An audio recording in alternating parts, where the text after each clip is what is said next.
শুভ সন্ধ্যা বন্ধুরা। শুভ সন্ধ্যা বন্ধুরা। ঠাকুর মায়ের সংসারের আরেকটি পর্ব নিয়ে তোমাদের সামনে হাজির হলাম। আমি সোমশুভ্র, আমি চৈতালি।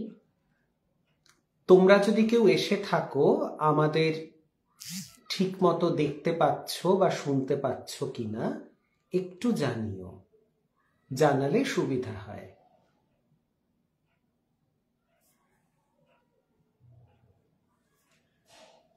আমাদেরকে কি পরিষ্কার দেখা যাচ্ছে বা শোনা যাচ্ছে? যদি কেউ উপস্থিত থাকো আমাদের একটু বলো।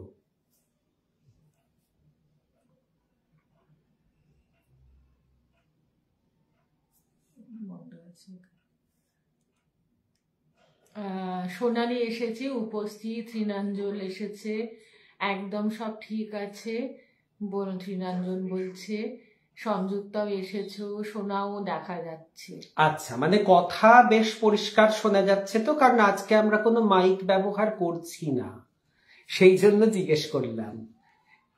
আচ্ছা, সংযুক্তা বলছে অল ক্লিয়ার, তাহলে ঠিকই আছে। তো আমরা যেভাবে অনুষ্ঠানের সূচনা করি প্রতি সপ্তাহে, সেইভাবেই সূচনা করব। গুরু প্রণাম, দিব্যত্রয়ীর চরণে আমাদের আভূমি লুণ্ঠিত প্রণাম এবং আমাদের গোপাল সোনার স্তবের মাধ্যমে আমরা আমাদের আজকের অনুষ্ঠানটিও শুরু করব। ওম গুরুর ব্রহ্মা গুরুর বিষ্ণু গুরুর্দেব মহেশ্বর গুরুরেব পরম ব্রহ্ম তস্मै শ্রী গুরবে নমঃ। অজ্ঞানতিমিরান্ধস্য জ্ঞানাঞ্জনশলাকয়া চক্ষুরুন্মিলিতং येन তস্मै শ্রী গুরবে নমঃ। ওম স্থাপকায় চ ধর্মস্য সর্বধর্ম স্বরূপিণে অবতারো বরিষ্ঠায় রামকৃষ্ণায় তে নমঃ। জননীং শারদাং দেবীং রামকৃষ্ণং জগদ্গুরুং পাদপদ্মে তয়ো শ্রিত্বা প্রণমামি মুহুর্মুহুঃ। নমো শ্রীজ্যোতিরাজায় বিবেকানন্দ শূরয়ে সচ্চিদ সুখ স্বরূপায় স্বামিনে তাপহারিণে। এবার আমাদের গোপাল সোনার দর্শন তোমাদেরকে করিয়ে দিই। যিনি এখানে বসে আছেন, কোথায় আছেন উনি? এই যে ঠান্ডায় ঢুকে গেছে। এই হচ্ছে আমাদের গোপাল সোনা, অত্যন্ত জনপ্রিয় মানুষ। তোমরা যাকে দেখতে চাও, তো ঠান্ডাতে গুড়ি সুড়ি মেরে বসে আছে।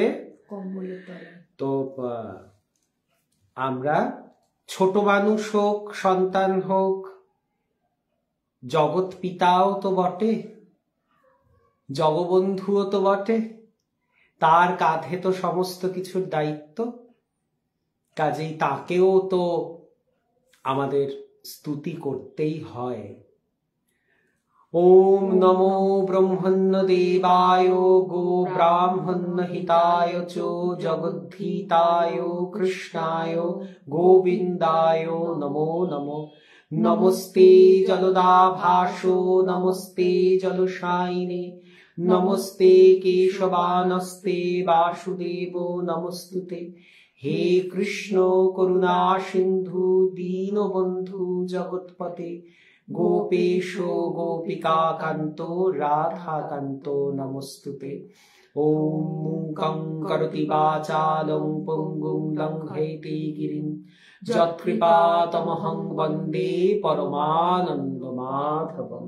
শ্রীমাধব শ্রীমাধব শ্রীমাধব। তো আমাদের গোপাল সোনাকে তার জায়গায়, তার স্থানে বসিয়ে দিয়ে আমরা আমাদের আজকের পর্ব শুরু করছি। আমাদের বেশ আনন্দে কিছুদিন কাটলো, সেটা তোমরা নিশ্চয়ই যারা আমাদের ফেসবুকের বন্ধুরা আছো বা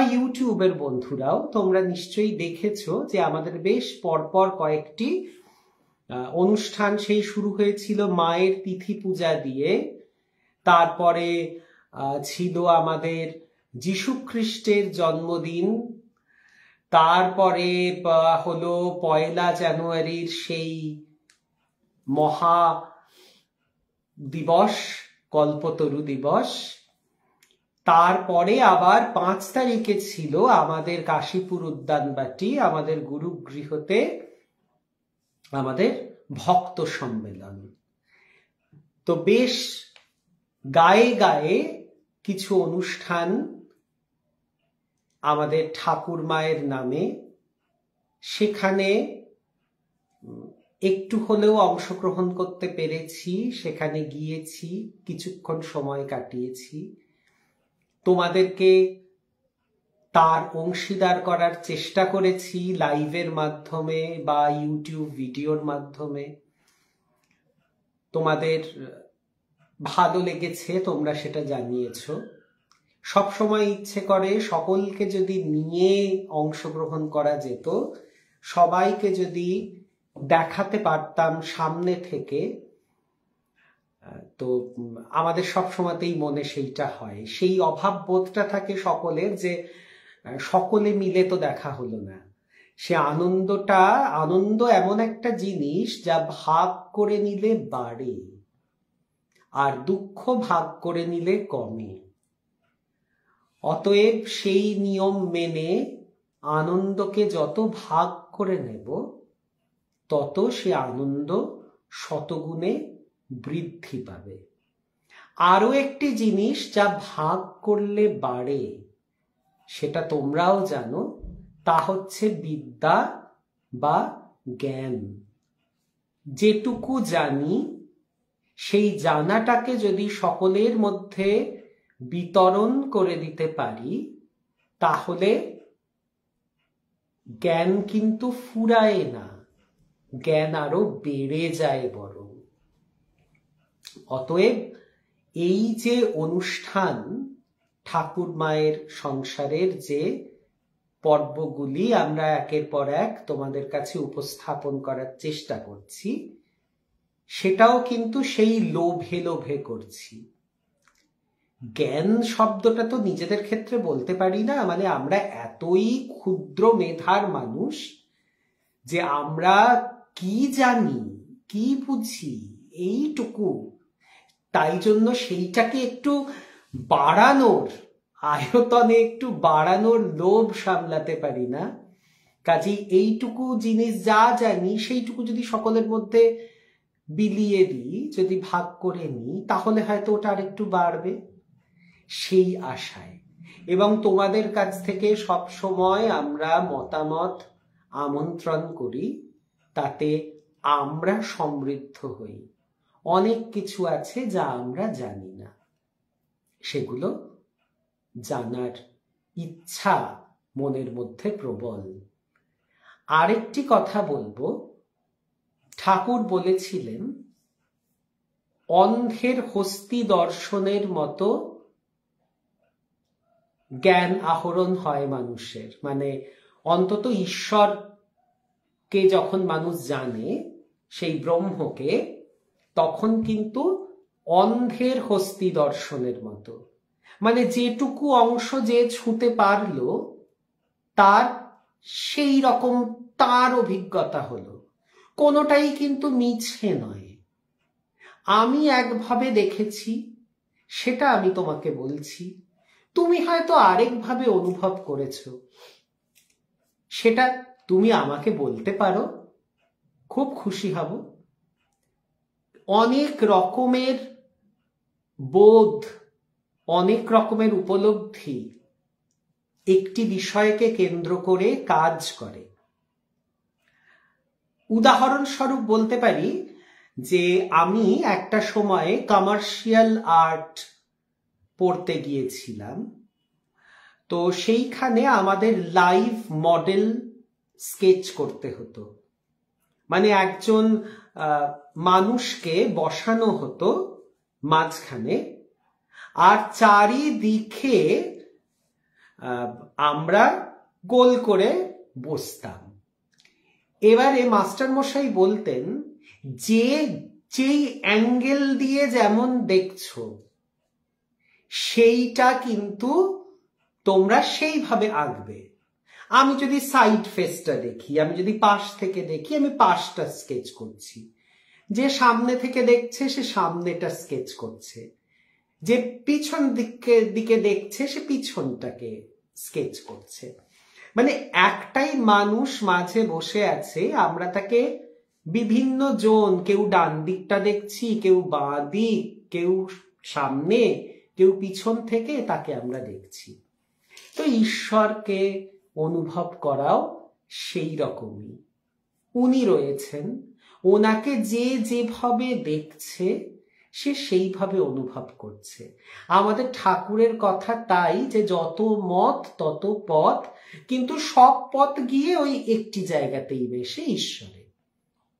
অতএব আমি যেটা অনুভব করলাম সেটা ঠিক, আর তুমি যেটা অনুভব করলে সেটা বেঠিক, এটা একদম ভুল কথা। আবার তুমি যেটা অনুভব করলে সেটাই চূড়ান্ত, আমার অনুভবের কোনো দাম নেই, সেটাও ঠিক নয়। কাজেই আমাদের উদ্দেশ্য হচ্ছে এই যে এতগুলো মানুষ, তারা কে কেমন ভাবে ঈশ্বরকে দর্শন করলেন, মানে ঈশ্বরকে অনুভব করলেন, সেইটা আমাদের জানার বড় ইচ্ছা। এইটা আমাদের জানতে খুব ইচ্ছা করে যে আমি তো এইভাবে দেখলাম, তুমি কিভাবে দেখলে আমাকে যদি একটু বলো, আরেকজন কিভাবে দেখলে যদি আমাকে একটু বলো। কোনো জানাটাই ভুল জানা নয়, সবটাই ঠিক। ঠাকুর সেটাই বলেছেন। উদ্দেশ্য যখন এক, তখন বাদ বাকি আর কিছু সেইভাবে ম্যাটার করে না, সমস্ত কিছু সবই ঠিক। এখানে আচ্ছা, সোনালি বলছে এসব একদম বাজে কথা, তোমার আর চৈতিদির থেকে আমি কত কিছু শিখি।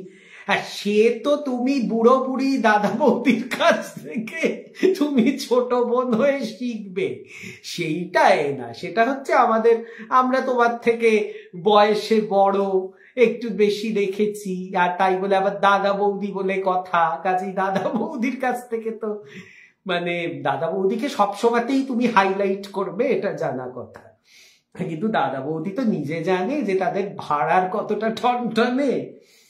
সংযুক্তা বলছে এটা খুব সুন্দর বললে দাদা। তৃণাঞ্জন বলছে খুব ভালো কথা দাদা। আচ্ছা, এখানে সুব্রত এসেছে। আচ্ছা আচ্ছা, সুব্রত দাকে দেখতে পাচ্ছি। সুব্রত দা বলছেন পরিষ্কার দেখাও শোনা যাচ্ছে, সুস্বাগতম। শিবানী রয়েছে। সকলের তো সবসময় পড়াটা সম্ভব হচ্ছে না, কেউ কিছু যেন মনে করো না। আমরা প্রত্যেকের মতামত, প্রত্যেকের কথা আমরা পরে স্ক্রোল হয়ে যায়, তো সবটা হয়তো চোখে পড়ে না। কিন্তু সকলকে সুস্বাগতম, সকলকে নিয়ে আমরা এক পরিবারের সদস্য। আমাদের একসঙ্গে চলাটা বোধহয় ঠাকুরমাই ঠিক করে দিয়েছেন যে আমরা সবাই একসঙ্গে থাকব। রক্তের সম্পর্কের বাইরে গিয়ে এটা ঠাকুরমায়ের সংসারের সম্পর্ক। এতে আমরা সবাই কোথাও না কোথাও এক সুতোয় আটকে আছি। তো এই যে এতগুলো, আচ্ছা সোনালি বলছে আমার কথার সাথে সবাই একমত হবে।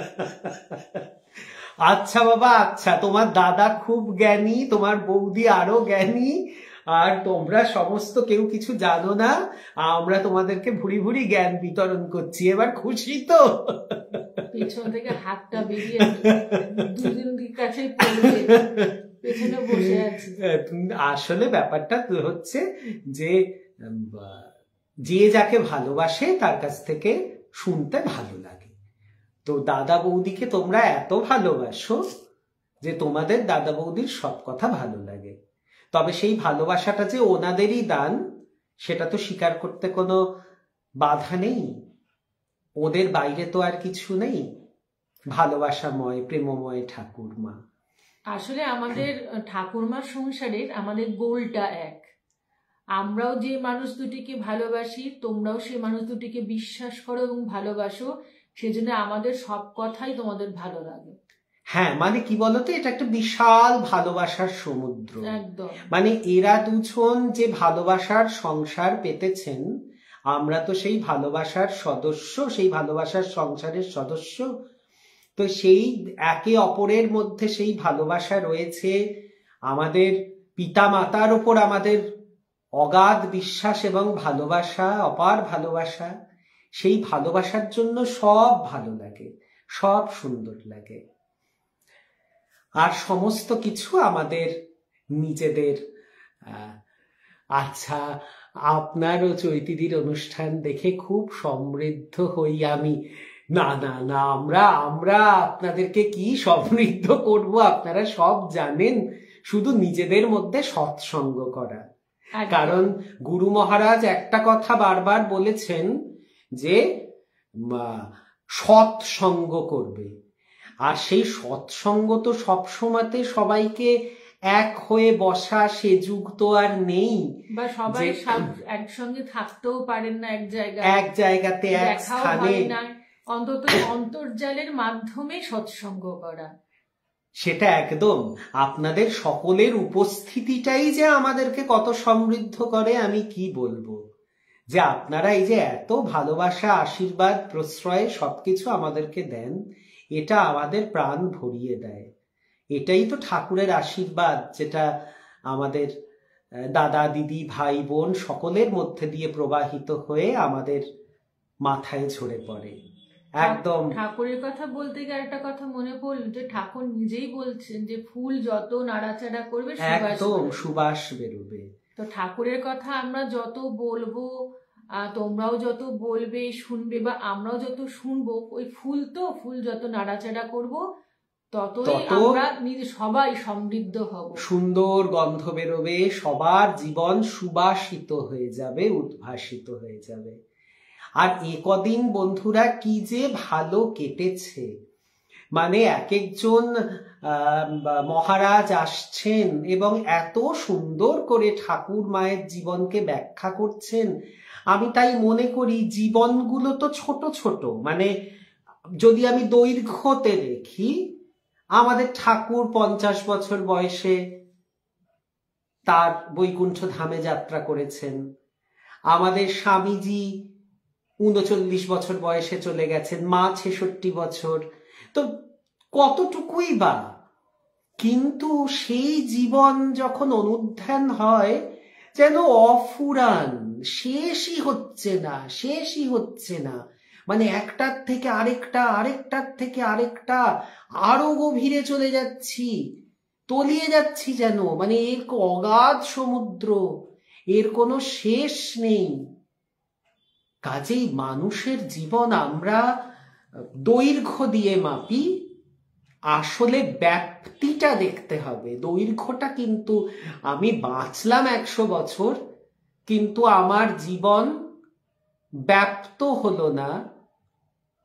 আমার শুধুমাত্র খেয়ে পড়ে আমি 100 বছর বাঁচলাম, তার থেকে আমার আয়ু যদি কিছু কম হয়, কিন্তু আমি যদি ছড়িয়ে যেতে পারি মানুষের মধ্যে, সেই ব্যাপ্তিটা বোধহয় অনেক বেশি তাৎপর্যপূর্ণ, অনেক বেশি আমাদের কাছে ঈপ্সিত হওয়া উচিত ব্যাপ্তিটা। তো বড় হোক জীবন, এইভাবে দীর্ঘ হলে ভালো, দীর্ঘ না হলেও দুঃখ নেই, কিন্তু বড় যেন হয়, ব্যাপ্তিতে যেন বড় হয়। কত বড় হতে পারে ঠাকুর মায়ের জীবন অনুধ্যান করলে জানা যায় যে একটা জীবন কত ব্যাপ্ত হতে পারে, কত ভাবে ছড়িয়ে যেতে পারে, সেটা তাদের জীবন অনুধ্যান করলে জানা যায়। তো আজকে আমরা আবার সেই অনুধ্যানের মধ্যে যাব। আমরা ঠাকুরের সাধন পথগুলো পড়ছিলাম। আমরা তার ইসলাম ধর্মগ্রহণ পড়েছি, আমরা তার খ্রিস্ট ধর্মে তিনি যে খ্রিস্ট ভাবাপন্ন হয়েছিলেন সেইটি আমরা আলোচনা করেছি। তারপরে দেখি আর কি আছে।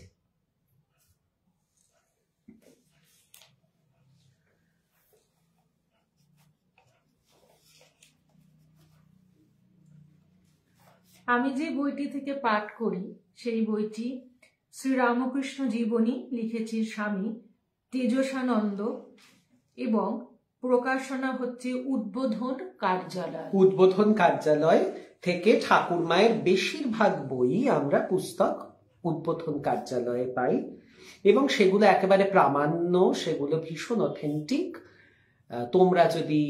তোমরাও নিশ্চয়ই ঠাকুরবাকে নিয়ে যারা চর্চা করে উদ্বোধন থেকে তো অনেকেই অনেক বই অনেকের বাড়িতে, এবং উদ্বোধন থেকে অনলাইনেও বই কিনতে পারো, মানে সবসময় যে যেতেই হবে বাগবাজারে সেটা কিন্তু হ্যাঁ, ওদের নিজস্ব ওয়েবসাইট রয়েছে, সেখান থেকেও তোমরা সংগ্রহ করে নিতে পারো। কারণ আমাদের গুরু মহারাজ এই শেষ দিনও একই কথা বললেন যে দেখো, সৎসঙ্গ তো সবসময়তে করা যায় না, কিন্তু বই দিয়ে করা যায়। বই পড়বে, খুব বই পড়বে, ঠাকুর মায়ের ওপর যত বই আছে সেইগুলো জানবে যে প্রত্যেক মহারাজেরা খুব খেটে খুঁটে কষ্ট করে সমস্ত তথ্য একত্রিত করেছেন তোমাদের জন্য।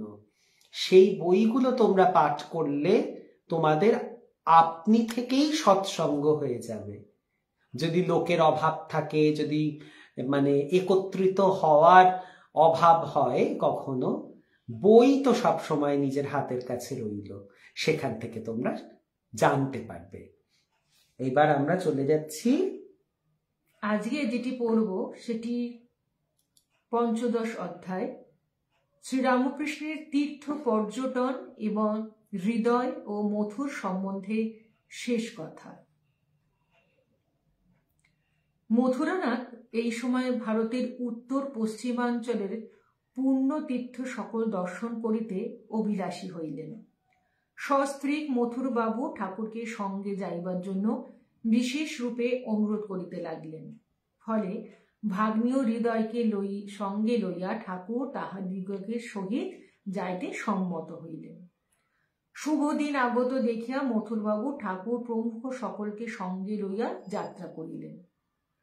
তখন ইংরাজি সন 1868 খ্রিস্টাব্দের 27 জানুয়ারি তারিখ। দেওঘরে পৌঁছাইয়া বৈদ্যনাথজিকে দর্শন ও পূজাদি করিবার জন্য মথুরবাবু কয়েকদিন সেখানে অবস্থান করেন।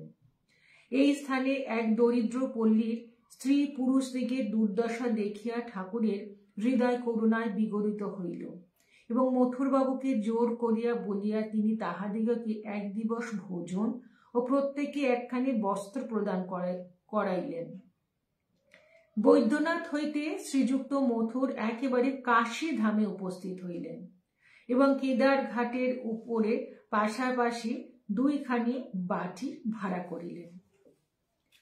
নৌকাযোগে বারাণসী প্রবেশকাল হইতে ঠাকুর ভাবনয়নে দেখিতে থাকেন শিবপুরী বাস্তবিক সুবর্ণে নির্মিত, বাস্তবিকই ইহাতে মৃত্তিকা, প্রস্তরাদি একান্ত অভাব, যুগ যুগান্তর ধরিয়া সাধু ভক্তগণের কাঞ্চনতুল্য সমুজ্জ্বল অমূল্য হৃদয়ের ভাবরাশি স্তরে স্তরে পুঞ্জীকৃত ও ঘনীভূত হইয়া ইহার বর্তমান আকারে প্রকাশ। সেই জ্যোতির্ময় ভাব ঘন মূর্তি ইহার নিত্যস্বরূপ, আর বাইরে যাহা দেখা যায় সেটা তাহারই ছায়া মাত্র। কাশীতে আরো একটি বিশেষ দর্শনের কথা ঠাকুর শ্রীমুখে বলিতেন। একদিন মথুর ঠাকুরকে সঙ্গে নিয়ে বারাণসীর মণিকর্ণিকাদি পঞ্চতীর্থ দর্শন করিতে গঙ্গাবক্ষে নৌকাযোগে গমন করেন। মণিকর্ণিকার পাশেই কাশীর প্রধান শ্মশান ভূমি। মথুরের নৌকা যখন মণিকর্ণিকা ঘাটের সম্মুখে আসিল, তখন ভাবময় ঠাকুর সহসা সেই দিকে দেখিয়াই একেবারে আনন্দে উৎফুল্ল ও রোমাঞ্চিত কলেবর হইয়া নৌকার বাহিরে ছুটিয়া আসিলেন এবং একেবারে নৌকার কিনারায় দাঁড়াইয়া সমাধিস্থ হইয়া পড়িলেন। কতক্ষণ পরে ঠাকুরের সেই দিব্যভাবের বিরাম হইলে তিনি সেই অদ্ভুত দর্শনের কথা মথুর প্রমুখকে বলিলেন, দেখিলাম পিঙ্গল বর্ণ জটাধারী দীর্ঘাকায় এক শ্বেতকায় পুরুষ গম্ভীর পাদবিক্ষেপে শ্মশানে প্রত্যেক চিতার পার্শ্বে আগমন করিতেছেন এবং প্রত্যেক দেহীকে সযত্নে উত্তোলন করিয়া তাহার কর্ণে তারক ব্রহ্ম মন্ত্র প্রদান করিতেছেন। সর্বশক্তিময়ী শ্রী জগদম্মাও স্বয়ং মহাকালী রূপে জীবের অপর পার্শ্বে সেই চিতার উপর বসিয়া তাহার স্থূল সূক্ষ্ম কারণ প্রভৃতি সকল প্রকার সংস্কার বন্ধন খুলিয়া দিতেছেন এবং নিবারণের দ্বার উন্মুক্ত করিয়া স্বহস্তে তাহাকে অখণ্ডের ঘরে প্রেরণ করিতেছেন। এইরূপে বহু কল্পের যোগ তপস্যায় যে অদ্বৈত অনুভবের ভূমানন্দ জীবের আসিয়া উপস্থিত হয়, তাহাকে শ্রী বিশ্বনাথ সদ্য সদ্য প্রদান করিয়া কৃতার্থ করিতেছেন।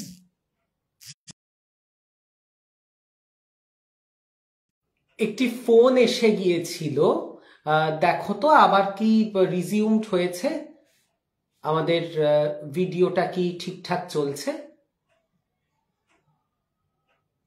একটু যদি বলো।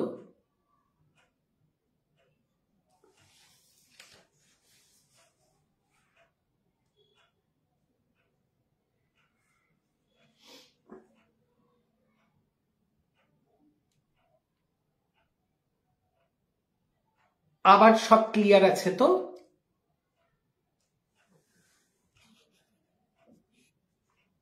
আচ্ছা, ঠিক আছে ঠিক আছে। এই লাইভে এই একটা অসুবিধা হয় যে সকলে তো জানে না, তো ফোন করে ফেলে।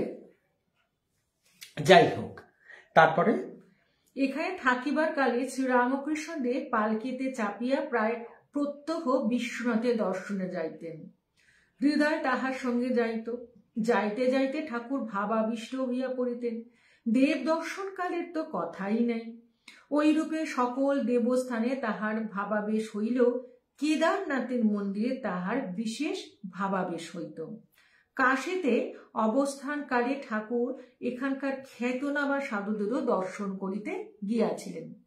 তন্মধ্যে ত্রৈলঙ্গ স্বামীজিকে দেখিয়াই তাহার বিশেষ প্রীতি হইয়াছিল। ঠাকুর বলিতেন, দেখলাম সাক্ষাৎ বিশ্বনাথ, তাহার শরীরটা আশ্রয় করে প্রকাশিত হয়ে রয়েছেন। তাহার থাকায় কাশী উজ্জ্বল হয়ে রয়েছে। উচ্চ জ্ঞানের অবস্থা। ইশারায় জিজ্ঞাসা করেছিলাম, ঈশ্বর এক না অনেক? তাতে ইশারা করে বুঝিয়ে দিলেন, সমাধিস্থ হয়ে দেখো তো এক, নইলে যতক্ষণ আমি তুমি জীব জগৎ ইত্যাদি নানা জ্ঞান রয়েছে ততক্ষণে অনেক। তাকে দেখিয়ে হৃদয়কে বলেছিলাম, একেই ঠিক ঠিক পরমহংস অবস্থা বলে। 5-7 দিন কাশীতে থাকিয়া ঠাকুর মথুরের সহিত প্রয়াগে গমনপূর্বক পূর্ণ সঙ্গমে স্নান ও ত্রিরাত্রি বাস করিয়াছিলেন। প্রয়াগ হইতে কাশীতে ফিরিয়া পুনরায় তথায় এক পক্ষকাল বাস করিয়া শ্রী বৃন্দাবন দর্শনে গমন করেন। তথায় বাঁকে বিহারী মূর্তি দর্শন করিয়া তাহার অদ্ভুত ভাবাবেশ হইয়াছিল। আত্মহারা হইয়া তাহাকে আলিঙ্গন করিতে ছুটিয়া গিয়াছিলেন। আবার সন্ধ্যাকালে রাখাল বালকগণ গরুর পা লইয়া যমুনা পার হইয়া গোষ্ঠ হইতে ফিরিতেছে দেখিতে দেখিতে তাহাদের ভিতর শিখিপুচ্ছধারী নবনীরদ শ্যাম গোপালকৃষ্ণের দর্শন লাভ করিয়া তিনি প্রেমে বিভোর হইয়াছিলেন। ব্রজের নানা স্থানে ঠাকুর সংসার বিরাগী অনেক সাধককে জপ ধ্যানে নিমগ্ন থাকিতে দেখিয়াছিলেন। নিধুবনে সিদ্ধ প্রেমিকা বসীয় তপস্বিনী গঙ্গামাতার দর্শন ও মধুর সঙ্গ লাভ করিয়া ঠাকুর এতই মোহিত হইয়াছিলেন যে তাহার মনে হইয়াছিল ব্রজ ছাড়িয়া তিনি আর কোথাও যাইবেন না। ইনি ঠাকুরকে শ্রীমতী রাধিকাই স্বয়ং অবতীর্ণা ভাবিয়া দুলালী বলিয়া সম্বোধন করিয়াছিলেন। ঠাকুর বলিতেন, ব্রজে গিয়ে সব ভুল হয়ে গিয়েছিল, মনে হয়েছিল আর ফিরব না। কিন্তু কিছুদিন বাদে মায়ের কথা মনে পড়ল। মনে হলো তার কত কষ্ট হবে, কে তাকে বুড়ো বয়সে দেখবে, সেবা করবে। ওই কথা মনে ওঠায় আর সেখানে থাকতে পারলুম না। মাতৃঋণ সম্বন্ধে ঠাকুর বলতেন, ওরে সংসারে বাপ মা পরম গুরু, যতদিন বেঁচে থাকবে যথাশক্তি উহাদের সেবা করতে হয়।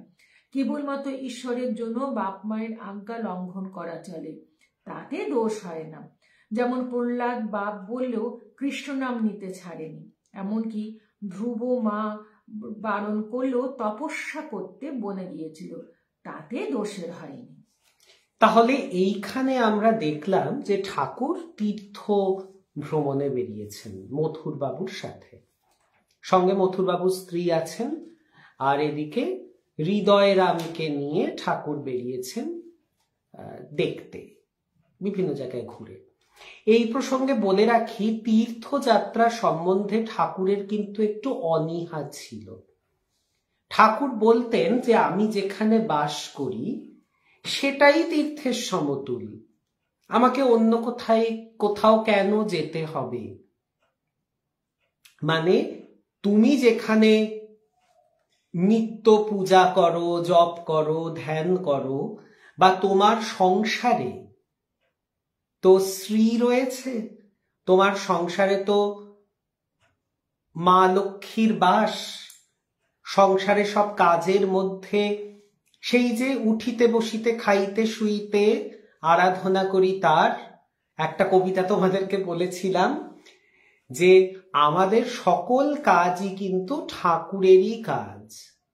আমাদের রান্না করা, অফিস করা, বাড়িতে ফেরা, বাজার করা, ঘরদোর পরিষ্কার করে গুছিয়ে রাখা, সবটাই কিন্তু ঈশ্বরের কাজ। গৃহকে মন্দির জ্ঞান করতে হবে যে তুমি ঠাকুরের সংসার করছো, বা ঠাকুর বলতেন যে রামের সংসার, তুমি সেই সংসার করছো। এবং যখন তুমি ঠাকুরের সংসার বলে বিবেচনা করবে তোমার সংসারকে, তখন দেখবে তোমার জীবনের গুণমান কত উন্নত হয়েছে। দেখো, আমরা বাড়িতে যখন খিচুড়ি করি খাই, ভালো লাগে, কিন্তু ভোগের খিচুড়ি খেলে সবাই বলে বাবা দারুণ। কেন বলে? আরে হবে না, ঠাকুরের প্রসাদ তো, ঠাকুরের ভোগ তো। এ কথাটা আমরা বলি কিনা যে ভোগের খাবার খেতে অন্যরকম স্বাদ হয়। কেন? শুদ্ধ মনে শুদ্ধ চিত্তে ঠাকুরের জন্য করছি ভেবে যখন রান্না করা হয়, তখন সেই রান্না এক অন্যই স্বাদ তার মধ্যে আসে। তো সংসারটা যদি আমি ঠাকুরের সংসার বলে করি, আমি আমার পুরো বাড়িটাকেই মনে করলাম আমার মন্দির, ঠাকুর ঘর, তখন যখন তাকে পরিষ্কার করব আমি মনে করব বাবা আমি তো ঠাকুরের ঘর পরিষ্কার করছি। আমি যখন রাঁধছি তখন মনে করছি যে আমি তো ঠাকুরের জন্য রাঁধছি, এ তো ভোগ রান্না হচ্ছে। আমি যখন বাজার করছি মনে করছি যে হ্যাঁ আমি তো ঠাকুর খাবে বলে আমি বাজার করছি। আবার আমি যখন চাকরি করতে যাচ্ছি, অর্থ উপার্জন করতে যাচ্ছি, তখনও আমি মনে মনে ভাবছি যে এই অর্থটা তো ঠাকুরের কাজেই লাগবে, ঠাকুর সেবার নিমিত্ত আমি অর্থ উপার্জন করতে যাচ্ছি। তখন কি হবে? তোমার সব কিছুর কোয়ালিটি একেবারে নাম্বার 1 হবে। কারণ ঠাকুরকে আমরা কিন্তু সবচাইতে ভালো জিনিসটা নিবেদন করি। কাজেই দেখো, এখানে কিন্তু একটা বিরাট বড় মানসিক সমস্যার সমাধান হয়ে গেল। জীবনে চলতে চলতে আমরা মাঝে মাঝেই বলি বাবা একঘেয়ে জীবন, ভাল লাগছে না। মায়েরা হয়তো রেগে গিয়ে বললেন এই তোদের জন্য রাঁধতে রাঁধতে আমার হাড় মাস কালি হয়ে গেল। বাবা হয়তো বললেন বাবা আমি কি টাকা রোজগারের যন্ত্র, শুধু আমাকে দিয়ে টাকা রোজগার হচ্ছে, আর কোনো দিকে তোমাদের খেয়াল নেই। আমি সংসারে সেই রাহুর অবস্থা, সংসারে টাকা পড়ছে আর কোথায় চলে যাচ্ছে, আমি আর পারছি না এভাবে রোজগার করতে।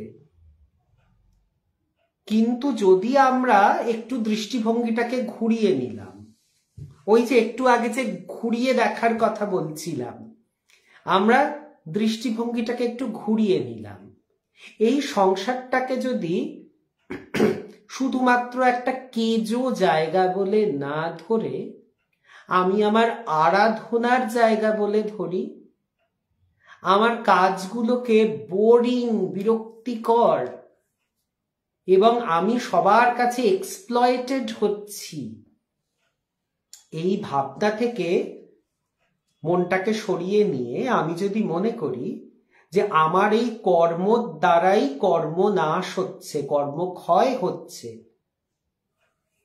আমি এই যে কাজ করছি প্রথমত তো আমি ঈশ্বরের জন্য কাজ করছি, কারণ আমার সংসারটা তো আমার নয়, ওটা ঠাকুরের সংসার, কাজে আমি ঠাকুরের সংসারের জন্য কাজ করছি।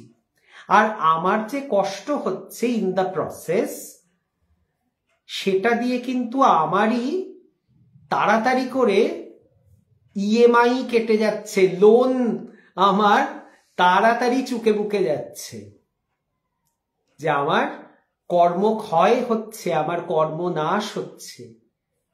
এইটা ভেবে যদি আমরা সমস্ত কিছু কাজকর্ম করি, তাহলে দেখো তো সংসারকে বিরক্তির জায়গা তো মনে হবে না।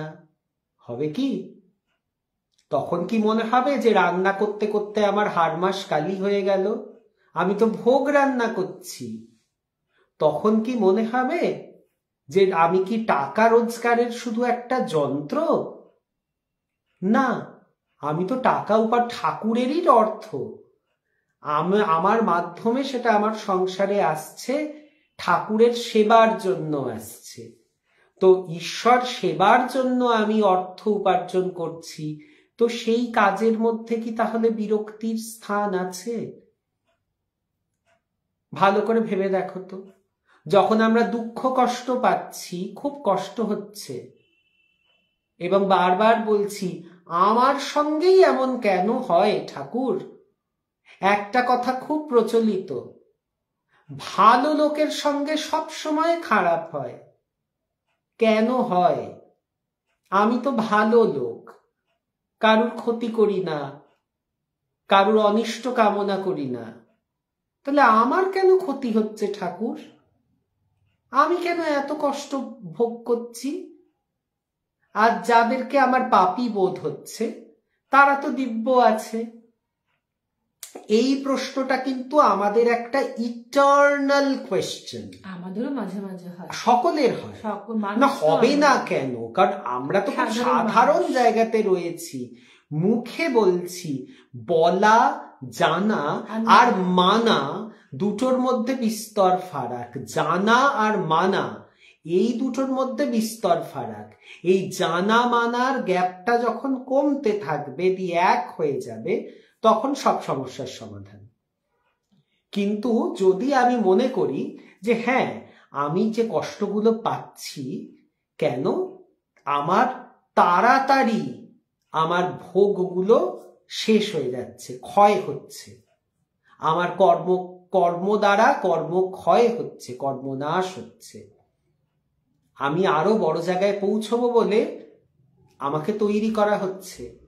কারণ দেখো, নিচু ক্লাসের সিলেবাস সবসময় ইজি হয়, সহজ হয়, কিন্তু আমরা যত ক্লাসে উঠি, আমরা গ্র্যাজুয়েশন করছি, আমরা মাস্টার ডিগ্রি করছি, আমরা এমফিল করছি, আমরা পিএইচডি করছি, পোস্ট ডক করছি, সে তো ভীষণ কঠিন, অনেক পড়া, মুখ গুজে পড়তে হচ্ছে। কেন কষ্ট হচ্ছে পড়তে?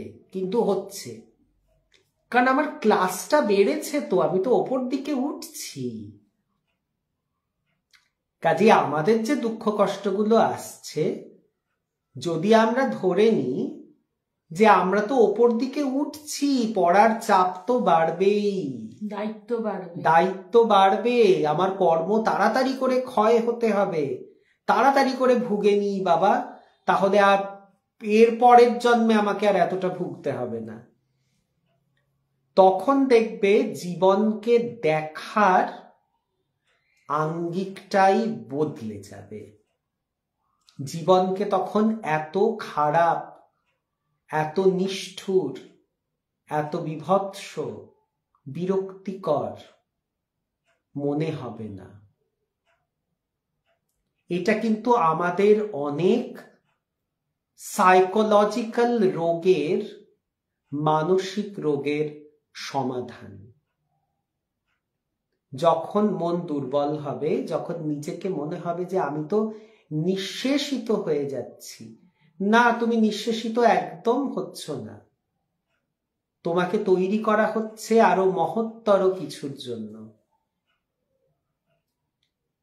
আর তোমার এই ভোগান্তি তোমাকে পরবর্তীকালে যাতে আর না ভুগতে হয়, তার জন্যই তোমাকে তৈরি করা।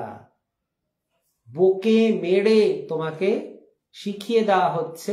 মা বাবারা বলতেন না, বাড়িতে শাসন করতেন, কেননা বাইরে গিয়ে আমার ছেলেকে যেন কেউ খারাপ না বলে, তাই আমি শাসন করে দিচ্ছি, বাইরে গিয়ে যাতে কেউ না বলে যে আমার ছেলেটা খুব খারাপ, শিক্ষা পায়নি, এটা যাতে কেউ না বলতে পারে। কাজেই যখন আমরা রামের সংসার, ঠাকুরের ভাষায়, বা ঠাকুর মায়ের সংসার, বা লক্ষ্মী নারায়ণের সংসার, হরপার্বতীর সংসার, এই ভেবে আমরা সংসারটাকে করব, দেখবে তোমার জীবনের গুণমান কতটা উন্নত হয়েছে। জীবনের মূল্যবোধ করে অন্য মূল্য নির্ধারণ, অন্য রকম হয়ে যাচ্ছে। তো ঠাকুর বলতেন যে আমি যে সংসারে বাস করি, এটাই তো শিবের সংসার, এটাই তো রামের সংসার, আমি আবার কোন তীর্থে যাব রে? কিন্তু এবারে ভক্ত মথুর অনুরোধ করেছে যে ঠাকুর চলো। আচ্ছা, তাহলে কি আমরা তীর্থে যাব না? এই প্রশ্নটা আসতে পারে। তোমরা আমাকে প্রশ্ন করতে পারো যে দাদা তুমি তো খুব বলে দিলে যে বাড়িতেই তো সব, তাহলে কি আমি তীর্থ ভ্রমণে যাব না কোনোদিন? না, যাবে। কেন যাবে বলো তো? কারণ ওখানে অনেকের সঞ্চিত পুণ্য, অনেকের প্রার্থনা, অনেকের ধ্যান, অনেকের জপ সেখানের মাটিতে রয়েছে।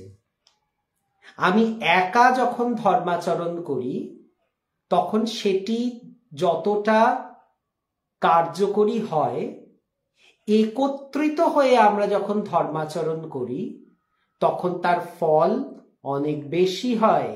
আবার মনে করিয়ে দিই মা দুর্গা আবির্ভাবের ঘটনাটা। সব দেবতারা, ব্রহ্মা বিষ্ণু মহেশ এবং সব দেবতারা একত্রিত হয়ে তাদের তেজ, তাদের শক্তিকে পুঞ্জীভূত করায় সেখান থেকে মহিষাসুর মর্দিনী আদ্যা শক্তির রচনা হয়েছিল।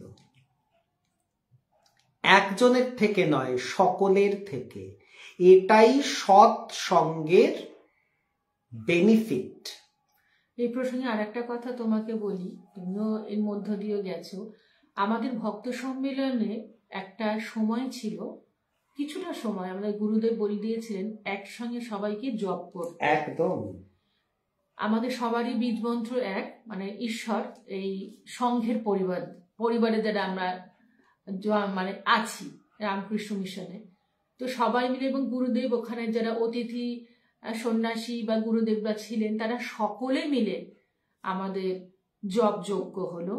তাতে করে ওই আকাশ বাতাস, সেই জপ তো খুব নিভৃতে করতে হয়, ঠোঁটও নড়ে না শাস্ত্র মতে। তো মনে মনে যারা জপ করছে, শুদ্ধ আত্মায় শুদ্ধ মনেই তারা প্রেয়ারটা করছে।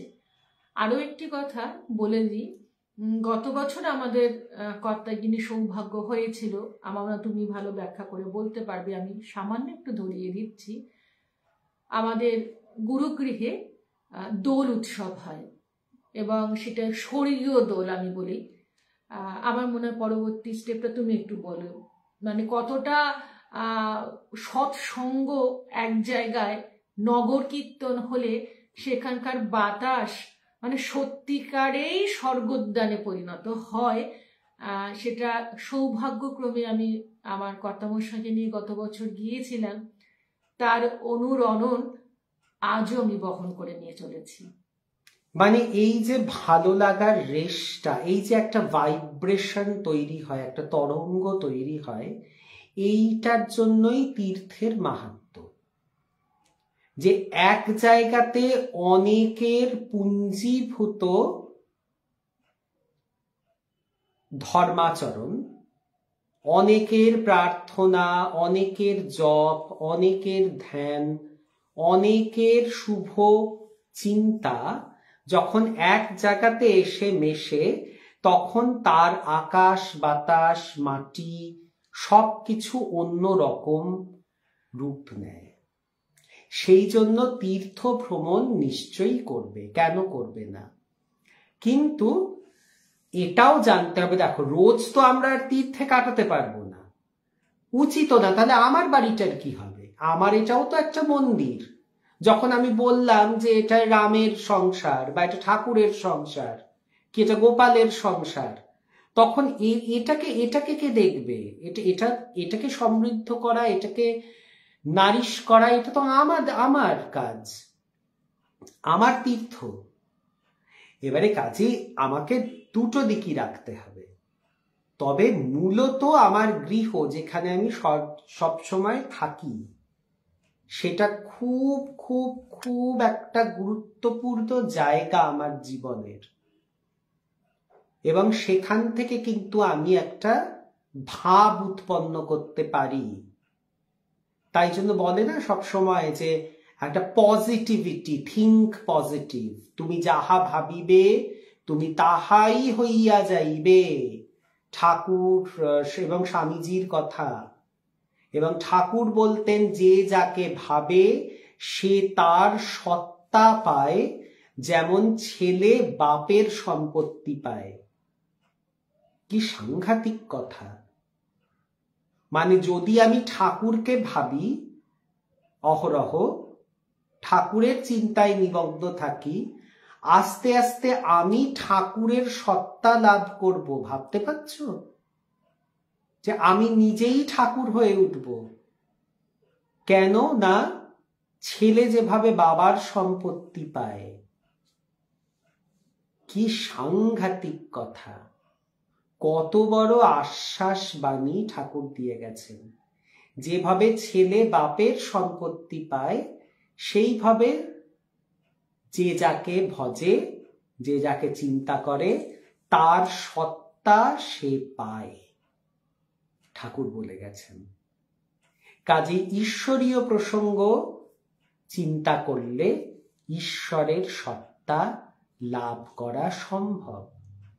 খুব সহজ উদাহরণ, আমরা যারা কোনো নায়ক নায়িকা কি কোনো গায়ক গায়িকা এদেরকে প্রচন্ডভাবে অনুকরণ এবং অনুসরণ করতে শুরু করি, অনেক সময় আমরা তাদের লুক অ্যালাইক হয়ে যাই, আমাদের দেখতে ওরকম হয়ে যায়, কণ্ঠ ওরকম হয়ে যায়।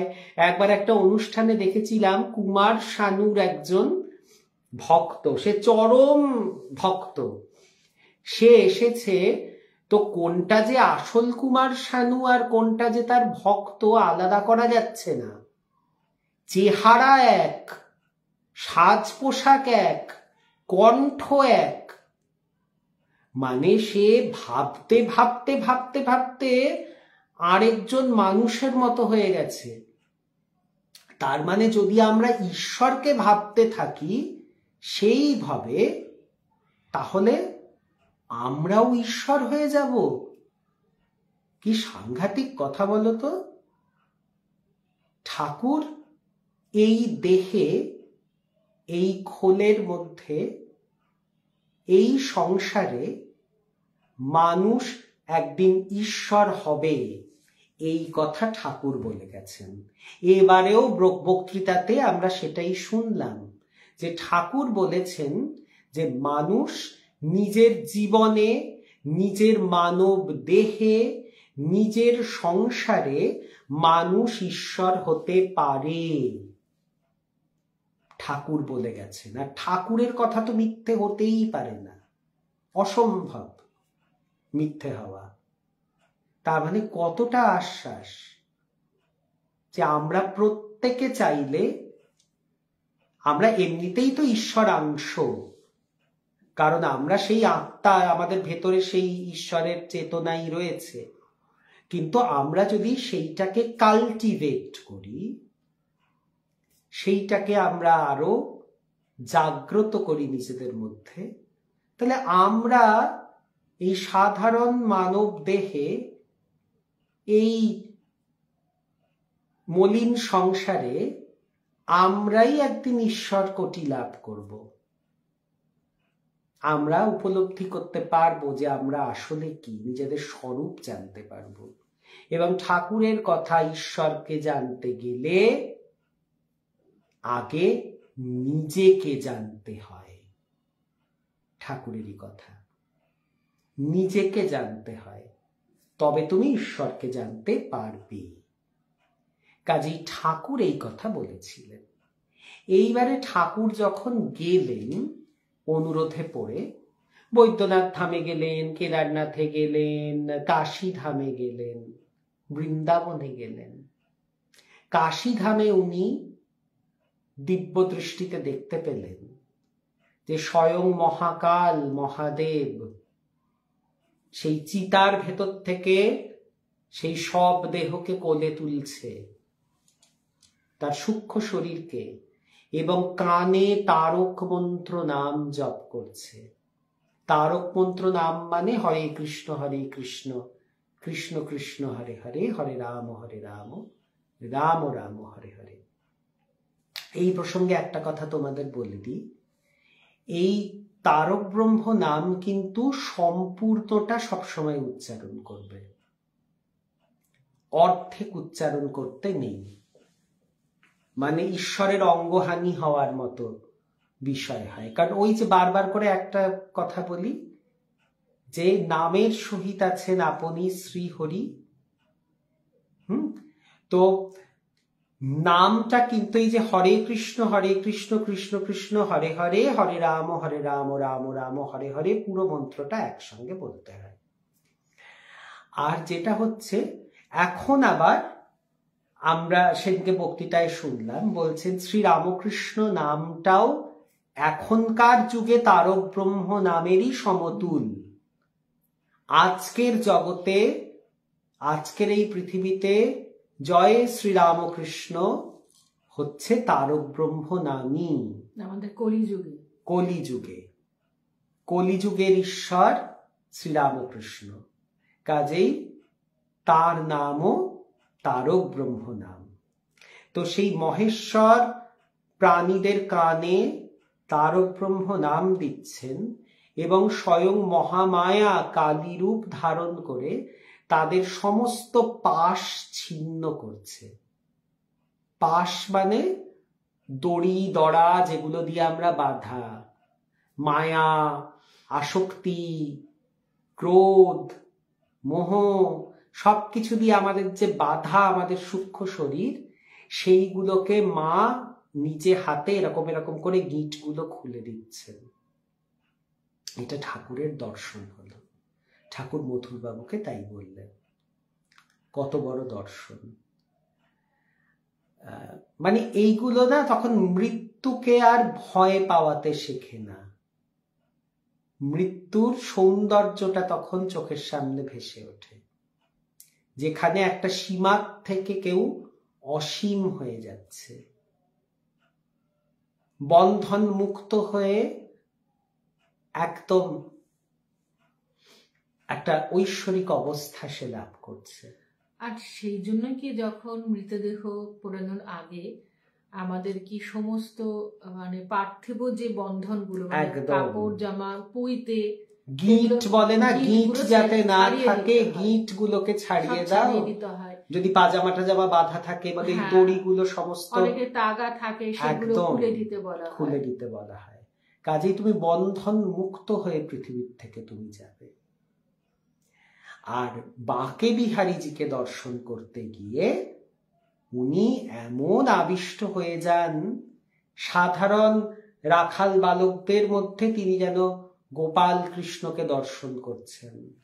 এবং করতে গিয়ে তিনি বিভোর হয়ে যাচ্ছেন, এত বিভোর হয়ে যান যে ওখানে গঙ্গা মা, যিনি কিনা শ্রীকৃষ্ণের সেবিকা, তিনি তাকে শ্রী রাধিকা বলে সম্বোধন করছেন, দুলালী বলে ডাকছেন। মানে ঠাকুর সেই শ্রী রাধিকার ভাবে আবিষ্ট হয়েছেন। আরো একবার মনে করিয়ে দিই, এখানে কিন্তু প্রকৃতি এবং পুরুষ কোনো ভেদাভেদ নেই, অভেদ্য। এখানে আমাদের আধ্যাত্মিক জগতে পুরুষ এবং প্রকৃতি প্রত্যেক মানুষের মধ্যেই সেই সত্তা আছে। শিবের অর্ধনারীশ্বর রূপ, রাধা কৃষ্ণ একসাথে একই শরীরে, চৈতন্যদেবের মধ্যে ঠাকুরের মধ্যে একই শরীরে। তো ঠাকুরকে সেখানে তিনি রাধা হিসেবে দেখে গঙ্গা মা বলছেন দুলালী, আর ঠাকুরের মোটে আসতে ইচ্ছে করছে না। এর মাঝে অবশ্য কাশীতে তার ত্রৈলঙ্গ স্বামীর সঙ্গে দেখা হয়েছে, যাকে চলমান শিব বলা হয়, এবং তিনি বলেছেন তার মধ্যে হচ্ছে পরমহংস অবস্থা।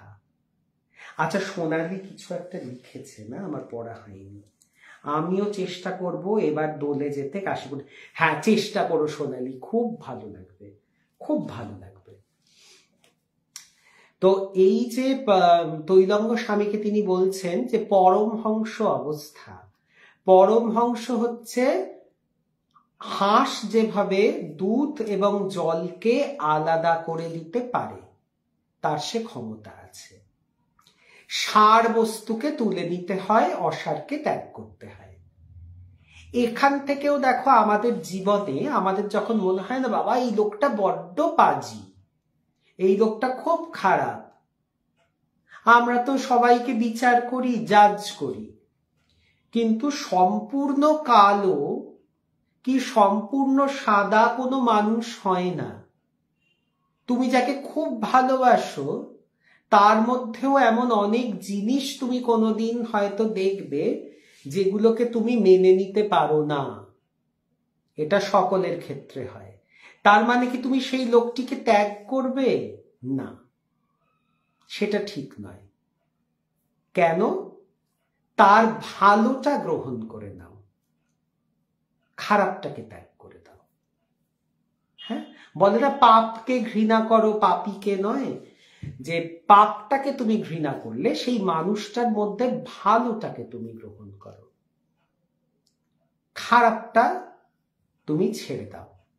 প্রত্যেক খারাপ মানুষের মধ্যেও, মানে সো কল্ড কোট আনকোট খারাপ লোক যাদেরকে আমরা বলি, দেখবে কোনো না কোনো গুণ আছে যেটা খুব শিক্ষণীয়। ধরো যে আজকে আন্ডারওয়ার্ল্ড ডন বিরাট, তার মধ্যেও একটা ডেডিকেশন আছে, নইলে সে তার অন্ধকার জগতেও সে একদম উঁচুতে টপে পৌঁছতে পারতো না।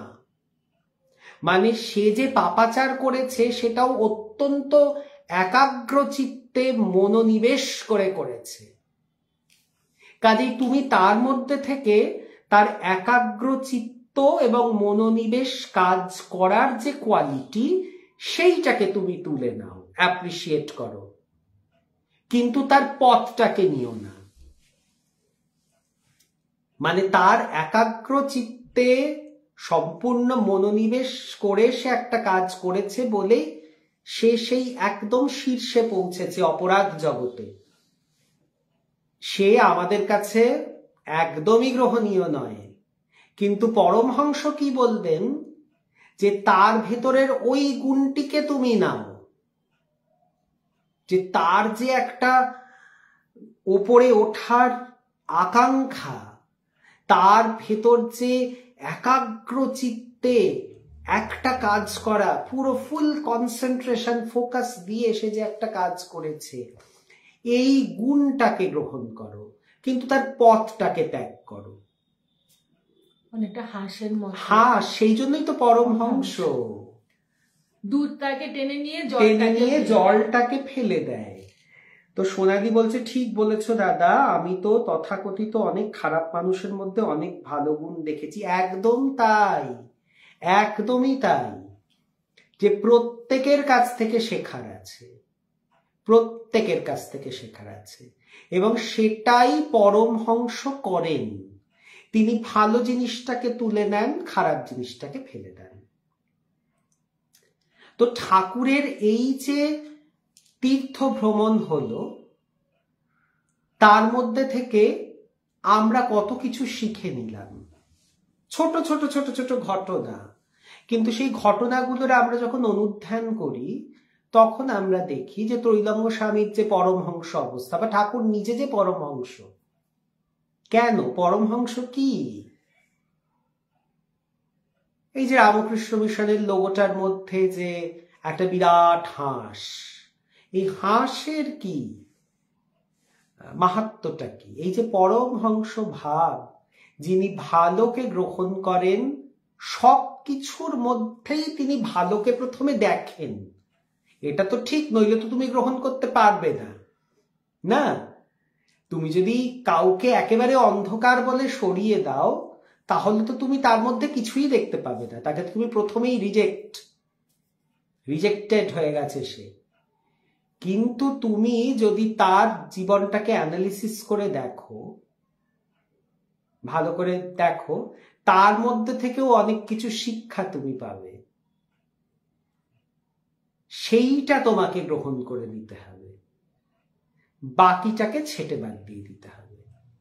এই হচ্ছে পরমহংস অবস্থা। তো ঠাকুর আরেক পরমহংস, এক পরমহংস আরেক পরমহংসের সঙ্গে তার সাক্ষাৎ হলো আমাদের ঠাকুর এবং শিব স্বরূপ ত্রৈলঙ্গ স্বামী। এবং দুজনে আঁকা, কেউ কারুর ভাষা বোঝে না।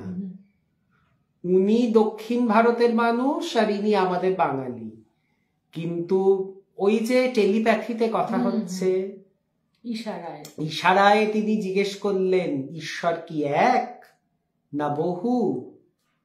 ত্রৈলঙ্গ স্বামী উত্তর দিলেন, যদি তুমি সমাধিতে থাকো, ধ্যানে থাকো, তাহলে ঈশ্বর এক, সকলের মধ্যেই তার প্রকাশ। কিন্তু তোমার মধ্যে যদি আমি আমি ভাব থাকে, মানে আমি, তুমি, ও, সে, এরকম যদি ভাব থাকে, তাহলে ঈশ্বর বহু। এই একটা আমি বসে আছি, একটা চৈতি বসে আছে, একটা সোনালি শুনছে, এই হয়ে গেল একটা সংযুক্তা শুনছে, হয়ে গেল চারটে। কিন্তু যদি আমি সকলের নির্যাসটা দেখি, ভেতরটা দেখি, সকলের এই চারটে খোলসের মধ্যেই এক ঈশ্বর বর্তমান। এইটা যখন আমার বোধ হয়, তখন ওই যে মা বলেছিলেন, জগতে কেউ তোমার পর নয় মা, সবাই তোমার আপন। মানে ঈশ্বরের রাজ্যে আমরা কেউ পর নই, কারণ সবার ভেতরে তো ওই উনি ঢুকে ঢুকে বসে আছেন। একটা জিনিস দেখো, বাহ্যিক ভাষাটা আলাদা, কিন্তু আভ্যন্তরীণ যে সোলের ভাষা, সেটা কিন্তু এক। ত্রৈলঙ্গ স্বামী যে সোল দিয়ে কথা বলছে, আমাদের ঠাকুরও যে সোল দিয়ে, দুজনের কথার মূল ভাবটা কিন্তু একই, ভাব বিনিময় হলো একদম। আর এটা সবচেয়ে যদি আমি সোজা করে বোঝাই, তুমি যাকে খুব ভালোবাসো, সে তোমার স্বামী বা স্ত্রী হতে পারে, তোমার মা বাবা হতে পারে, কেউ একাধিক মানুষ হতে পারে, তোমার বন্ধু হতে পারে, দেখবে সে একসঙ্গে একই কথা দুজনের মুখ থেকে বেরোচ্ছে। মানে আমরা বলি যে হাঁ করলে হাওড়া বলবে না, হাবড়া বলবে, বোঝা যায় সেই রকম।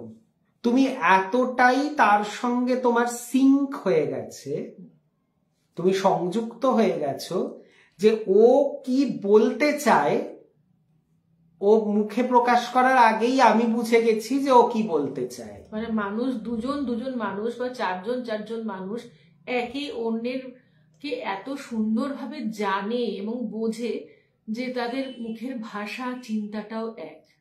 হ্যাঁ, যে মা বুঝে যান, যে ছেলের মুখ দেখেই বুঝতে পারেন কখন তার খিদে পেয়েছে, সেরকম স্ত্রী বুঝে যান স্বামী ঠিক কি বলতে চাইছে, স্বামী বুঝে যান স্ত্রী কোথায় অসন্তুষ্ট হলো, মুখে বলতে হয় না। তো এরা এমন একটা সর্বজনীন অবস্থাতে পৌঁছেছেন, যে সকলেরই যেন অন্তর্যামী হয়ে বসে আছেন, সকলেরটা জানেন কে কি বলতে চাইছে, কিছু বলার আগেই তাকে উত্তর দিয়ে দিচ্ছেন। আমরা মা এবং ঠাকুরের জীবনে বহুবার পেয়েছি এ ঘটনা, কিছু বলার আগেই উত্তর দিয়ে দিচ্ছেন। এই কল্পতরুর সময় রাম লীল বোধহয় ওনার ভাইপো, হ্যাঁ, তো সে কল্পতরুর সময়তে ওরকম ঠাকুরের পিছে দাঁড়িয়ে আছে, ঠাকুর, আর ও না মনে মনে ভাবছে যে বাবা কতজনকে তো ঠাকুর স্পর্শ করছেন, কতজনকে ইষ্ট দর্শন করাচ্ছেন, কত কিছু হচ্ছে, আর আমাকে তো কই কিছু বলছে না। আমার কি তাহলে শুধুমাত্র গাড়ু আর গামছা ধরাটা বৃথা হলো, যে আমি যে এত সেবা করলাম, এই হাতে গাড়ু নিয়ে আর গামছা নিয়ে পেছন পেছন ঘুরছি, তো এটা কি আমার বৃথা হলো? আমি কি কিচ্ছু পাবো না? মনে মনে ভাবছে। ঠাকুর পেছনে ঘুরে বলল, হ্যাঁ রে, তোরও হবে, সামনে আয়। কি করে বুঝলেন? ও তো পেছনে। যেরকম ভাবে মা বোঝে বাচ্চাকে, মিথ্যে কথা বললে, এই মিথ্যে কথা বলছিস, আমি জানি, সত্যি কি হয়েছে বল। আর একটা মজার কথা বলি, বোধহয় সব মায়েরা বলেছেন যে আমি তোর পেটে হইনি, তুই আমার পেটে হয়েছিস। দেখবে আমরাও ছেলেগুলোদের বলি, আমাদের মায়েরাও বলেছেন, একটা অদ্ভুত নারীর টান, আত্মিক টান বাবার সঙ্গেও হয়, ছোট্টবেলার থেকে বাবা নার্চার করেন, তো বাবার সঙ্গেও। তো কাজেই এই যে এই অবস্থাগুলো আমাদেরও কিন্তু সকলের হয়, কিন্তু আমাদের হয়তো হয় একজনের সঙ্গে কি দুজনের সঙ্গে, আর এই মহাপ্রাণদের হতো সবার সাথে, এমনকি গাছপালা কীট পতঙ্গ সবার সাথে হতো। এটাই তফাৎ। এ ভাব কিন্তু আমরা উপলব্ধি করি, আমার প্রিয় মানুষটি কি বলতে চাইছে আমরা বুঝে যাই। এমনকি ওটার জনৈক কোনো এক সন্ন্যাসী ছিলেন, ঠাকুরমার মারা যাওয়ার আগে মাকে আকুল ভাবে ডেকেছিলেন। এখন আমি নামটা এই মুহূর্তে মনে করতে পারছি না।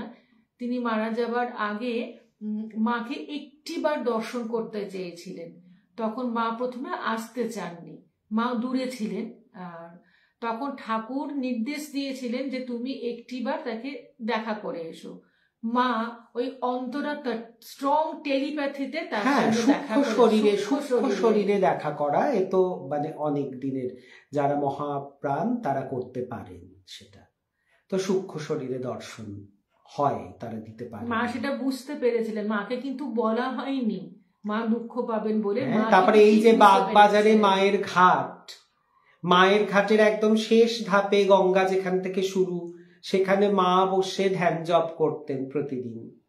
তো একজন এরকমই কোনো জনৈক ভক্ত, নাম যথারীতি মনে নেই, তো তিনি গঙ্গার একেবারে ওপরের ধাপে দাঁড়িয়ে মা দুর্গার স্তব করছেন মনে মনে। হ্যাঁ, মানে অনেকগুলো সিঁড়ি, মা একেবারে শেষ ধাপে ধ্যান করছেন চোখ বন্ধ করে, আর ধাপের একেবারে ওপরে সেই ভক্তটি ওই প্রণাম করছেন মা দুর্গার স্তব মনে মনে করে। মাঝে কিন্তু অসংখ্য লোক, তারা স্নান করতে যাচ্ছে, তারা উঠছে, এরকম। তিনি যখন স্তব করে চোখ খুললেন, দেখলেন মা এরকম পিছন ঘুরে তার দিকে তাকিয়ে এরকম করে আশীর্বাদ করছেন। মানে তার ওই যে প্রার্থনা, সেটা কিন্তু মায়ের কাছে পৌঁছে গেছে। মা চোখ বন্ধ করে ধ্যান করছিলেন, জপ করছিলেন, কিন্তু সেই ছেলেটি দেখে যে মা তার দিকে পেছন ঘুরে তাকিয়ে এরকম করে আশীর্বাদ করছেন। মানে তোমার আরাধনা, তোমার জপ তপ আমার কাছে এসে পৌঁছেছে, তোমার স্তব আমি শুনেছি এবং আমি তোমাকে আশীর্বাদ করছি।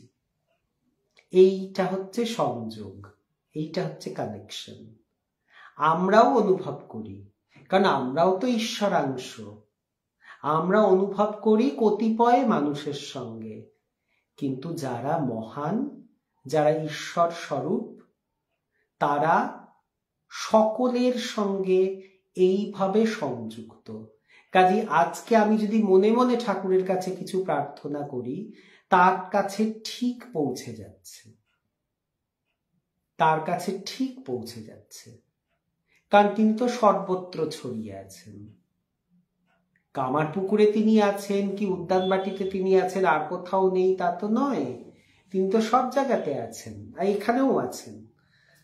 তা আমি যদি মনে মনে, এই জন্য প্রার্থনা যখন আমরা মনে মনে করি, ঈশ্বর কি শুনতে পান? হ্যাঁ, শুনতে পান, তার কাছে ঠিক পৌঁছে যাবে, কারণ তিনি তো সকলের সঙ্গে পরমাত্মা রূপে সংযুক্ত। তো ঠাকুরের তীর্থ ভ্রমণের বিবরণ আজ এইটুকু। এবারে আমরা অনেক দিন কিন্তু রাম কথা পড়িনি। এর মাঝে একদিন বড়দিন গেছে, একদিন কল্পতরু দিবস গেছে, রাম কথা পড়া হয়নি। তো আজকে আমরা আবার একটু রাম কথাতে ফিরব।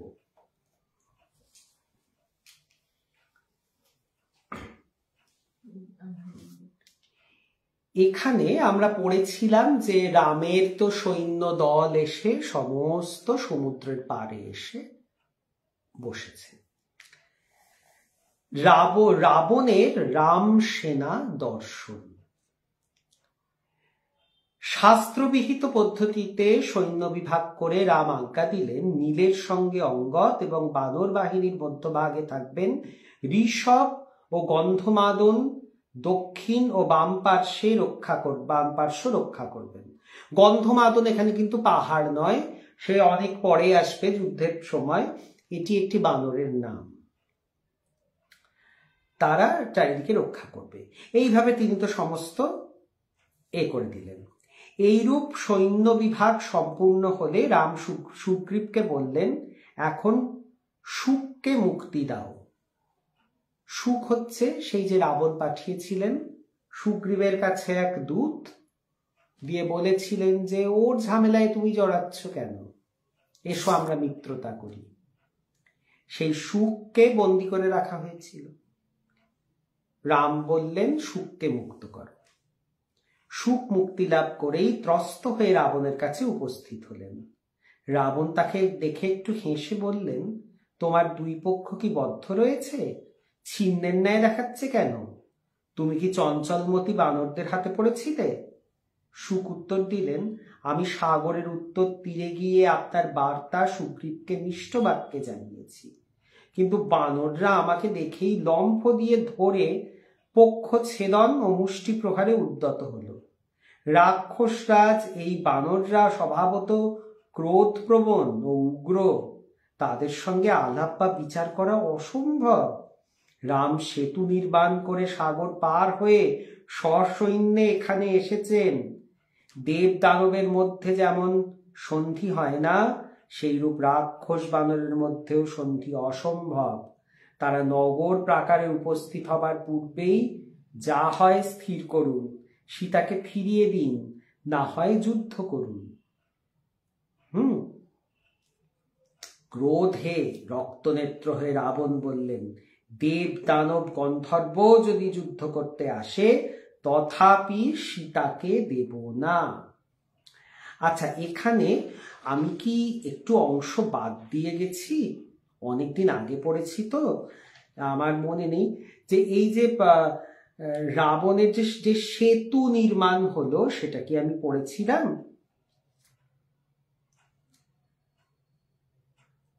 সেতু নির্মাণ তো তোমরা জানো যে এ তো সমুদ্র তো কথা দিয়েছিল যে আমি আমার শরীরকে এমন করব যেখানে আমি তলা দিয়ে তোমাকে সেই সাপোর্টটা দেব, তার ওপরে তুমি পাথর বিছিয়ে সেতু তৈরি করতে পারবে। সেটা সমুদ্র বলেছিল। আচ্ছা, এখানে কি আমরা একটা রহস্য দেখতে পাই? আমাদের ওয়াটার টেবল, আমরাও কিন্তু জলের ওপরেই বসে আছি সবাই। ভেবে দেখো, আমাদের জলের স্তর এমন একটা সাপোর্ট আমাদের ভূমিকে দেয়, মাটিকে দেয়, যার ফলে মাটি শক্ত হয়ে আমাদের সব অত্যাচারকে ধারণ করে। এখন সেই জলের স্তর আস্তে আস্তে নামতে শুরু করেছে। কেন না আমরা তো প্রায় পপুলেশন মানে এক্সপ্লোশনের জায়গাতে চলে গেছি। আমাদের এত বেশি মানুষ, তারা এত জল ব্যবহার করছে যে সেই ওয়াটার টেবিল আমাদের দুর্বল হয়ে যাচ্ছে, নিচে নেমে যাচ্ছে জলের স্তর। তার ফলে কি হবে, যে কোনো সময় মাটি বসে যাবে, ধসে যাবে। এটা তো বিজ্ঞান। শুধু জল না, মাটির তলাতে কয়লা, বালি, সে তো মাটির মধ্যে রয়েছে, সবই আছে, মানে খনন কার্যের ফলে কিন্তু নিচেটা ফাঁকা হয়ে একদম তলায় যেটা, সেটা হয়েছে জল। সেই যে জল যে চাপ দিয়ে আমাদেরকে একটা সাপোর্ট দিয়েছে। হ্যাঁ, ঠিক বলেছো, সেতু বন্ধনের পর্বটা বোধহয় আমি বাদ দিয়ে গেছি। তাহলে সেতু বন্ধনটা তোমাদেরকে শোনাই। তো এই যে ওয়াটার টেবিলের যে কনসেপ্টটা, আমার কিন্তু অনেকটা মনে হয় যে এখানে আছে, মানে বিজ্ঞান আছে কিন্তু কোথাও না কোথাও। জল সেই সাপোর্টটা দেয় আমাদেরকে। এবং আমাদের এখন তো ভীষণ অ্যালার্মিং, এত খাবারের দোকান হয়েছে, প্রচুর ইঁদুর হয়েছে। তাতে এই ইঁদুররা কিন্তু মাটি খুঁড়ে খুঁড়ে খুঁড়ে খুঁড়ে খুঁড়ে খুঁড়ে ধস নামাচ্ছে। আমরা কিন্তু মনের সুখে একের পর এক খাবারের দোকান বসিয়ে যাচ্ছি এবং যত্রতত্র ময়লা ফেলছি, পরিষ্কার হচ্ছে না। বিরাট বড় বড় ইঁদুরের প্রাদুর্ভাব হয়েছে এবং তারা কিন্তু মাটির ভিতর ঢুকে মাটিকে আলগা করে দিচ্ছে, ঝুড়ো করে দিচ্ছে। কিন্তু আমাদের যেহেতু চিন্তা শক্তি একেবারেই লোপ পেয়েছে, আমরা নির্বিবাদে একের পর এক খাবারের দোকান, ফাস্ট ফুডের দোকান এসব করে যাচ্ছি। এবং তারপরে সেটাকে যে ঠিক করে ডিসপোজ করতে হয় এঁটো কাটাগুলো, সেটা করছি না। যত্রতত্র খাবারের অংশবিশেষ উচ্ছিষ্ট ফেলে দিচ্ছি, সেখানে ইঁদুর চলে আসছে। ইঁদুর এসে মাটির তলা খনন করে করে করে করে করে করে যে কোনো দিন বন্ধুরা আমরা ধপাস হয়ে যেতে পারি, আমরা ঝুড়ো মাটি বসে যেতে পারে যে কোনো দিন। নিজেরা নিজেদের ক্ষতি কিভাবে করছি। কিন্তু আশ্চর্যের ব্যাপার হবে, এরকম কোনো বিপদ যখন হবে তখন আমরা কিন্তু বলবো, ঠাকুর তুমি আমাকে দেখলে না, ঠাকুর, ঠাকুরের কি অবিচার, আমি একটা দোকান করে খাচ্ছিলাম, ঠাকুরের সহ্য হলো না, ঈশ্বর তুমি মুখ তুলে চাইলে না। মানে ঠাকুরের ওপর দোষ চাপাতে পারলে আমরা একেবারে আর কিছু চাই না। লোকটা তো চুপচাপ থাকে, এসে ঝগড়া করে না, মারেও না ঠাস ঠাস করে, একতরফা শুনে যায়, কাজেই চলো। তারপরে আর একটা যেটা যে হাই রাইজ যে কমপ্লেক্স গুলো হচ্ছে বা বিল্ডিং গুলো হচ্ছে, ওই ভেতরে তোমার লোহার বিম ঢোকানোর জন্য মাটি আলগা হয়ে যাচ্ছে এবং মাটি থেকে সাকশন করে জল কিন্তু বার করে দেওয়া হচ্ছে। যে জলটা ভার ধরে রাখে না, সেটা বার করে দেওয়া হচ্ছে বিল্ডিং এর জন্য। তাই রিসেন্টলি আমি একটা পড়লাম, আমি জানি না তোমরা দেখেছো কিনা, ভূমিকম্প হয়েছে গতকাল। একজন জনৈক ভূতত্ত্ব বিজ্ঞানী তিনি বলেছেন, যদি সত্যি যে কম্পন যে জায়গায় অনুভূত হয়েছে সেটা যদি কলকাতা যদি হয়, আমাদের মতন প্রচুর লোকের ক্ষয়ক্ষতি হবে, কারণ জলের স্তর নাকি এতটা নিচে নেমে গেছে। তাহলে চিন্তা করো, আমরা নিজেরা একটা সুন্দর পৃথিবীকে ধ্বংস করছি এবং তারপরে যখন কিছু একটা হবে সর্বনাশ, আমরা বলবো, ঠাকুর তুমি একই অবিচার করলে, তোমার সামনে কত ভোগ দিয়েছি, কত ধূপ দেখিয়েছি, কত অং বং মন্ত্র পড়েছি, অথচ তুমি আমাকে দেখলে না, তুমি আমার দোকানটা ভেঙে দিলে, আমার বাড়ি ঘর ডুবে গেল। ঠাকুরের দোষ? ঠাকুর তো বিদ্যা বুদ্ধি সব দিয়ে দিয়েছে এখানে, ভেবে চিন্তে কাজ না করলে কি করা যাবে? দোষটা ঠাকুরের হয়ে গেল, কিন্তু আমরা করি। আচ্ছা, একটা খুব সুন্দর গল্প মনে পড়ে গেল, যে গল্পটা নাকি স্বয়ং মা বলেছিলেন। আমরা এবারে একটা বক্তৃতায় শুনলাম, এই গল্পটা বলতেই হবে। এটা হচ্ছে রামেরই গল্প। তো এই যে সকলের সুখ হয় না কেন, এই একটা প্রশ্ন যেটা আছে না, যে সকলে একরকম সুখী নয় কেন, কেউ ধনী কেউ দরিদ্র এরকম কেন? তখন বলছেন যে একদিন নাকি মাকে সেই প্রশ্ন করা হয়েছে। তো মা বলছেন যে একদিন অযোধ্যায় সীতা রামকে বলছেন যে স্বামী, রাজ্যবাসীর এত অভাব অনটন, তুমি সব মিটিয়ে দাও না কেন? তুমি তো ইচ্ছা করলেই সবকিছু করতে পারো, তুমি তো নারায়ণ, সকলকে সুখ দিতে বাধ্য কোথায়?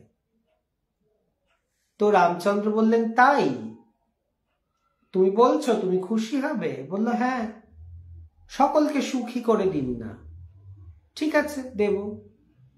পরের দিন রামচন্দ্র গিয়ে সভায় বললেন যে রাজকোষ উন্মুক্ত, যার যত দরকার, কি অসুবিধা হয়েছে এসে বলো, যার যা ক্ষতি হয়েছে রাজকোষ থেকে নিয়ে চলে যাও, কেউ অভাবী থাকবে না।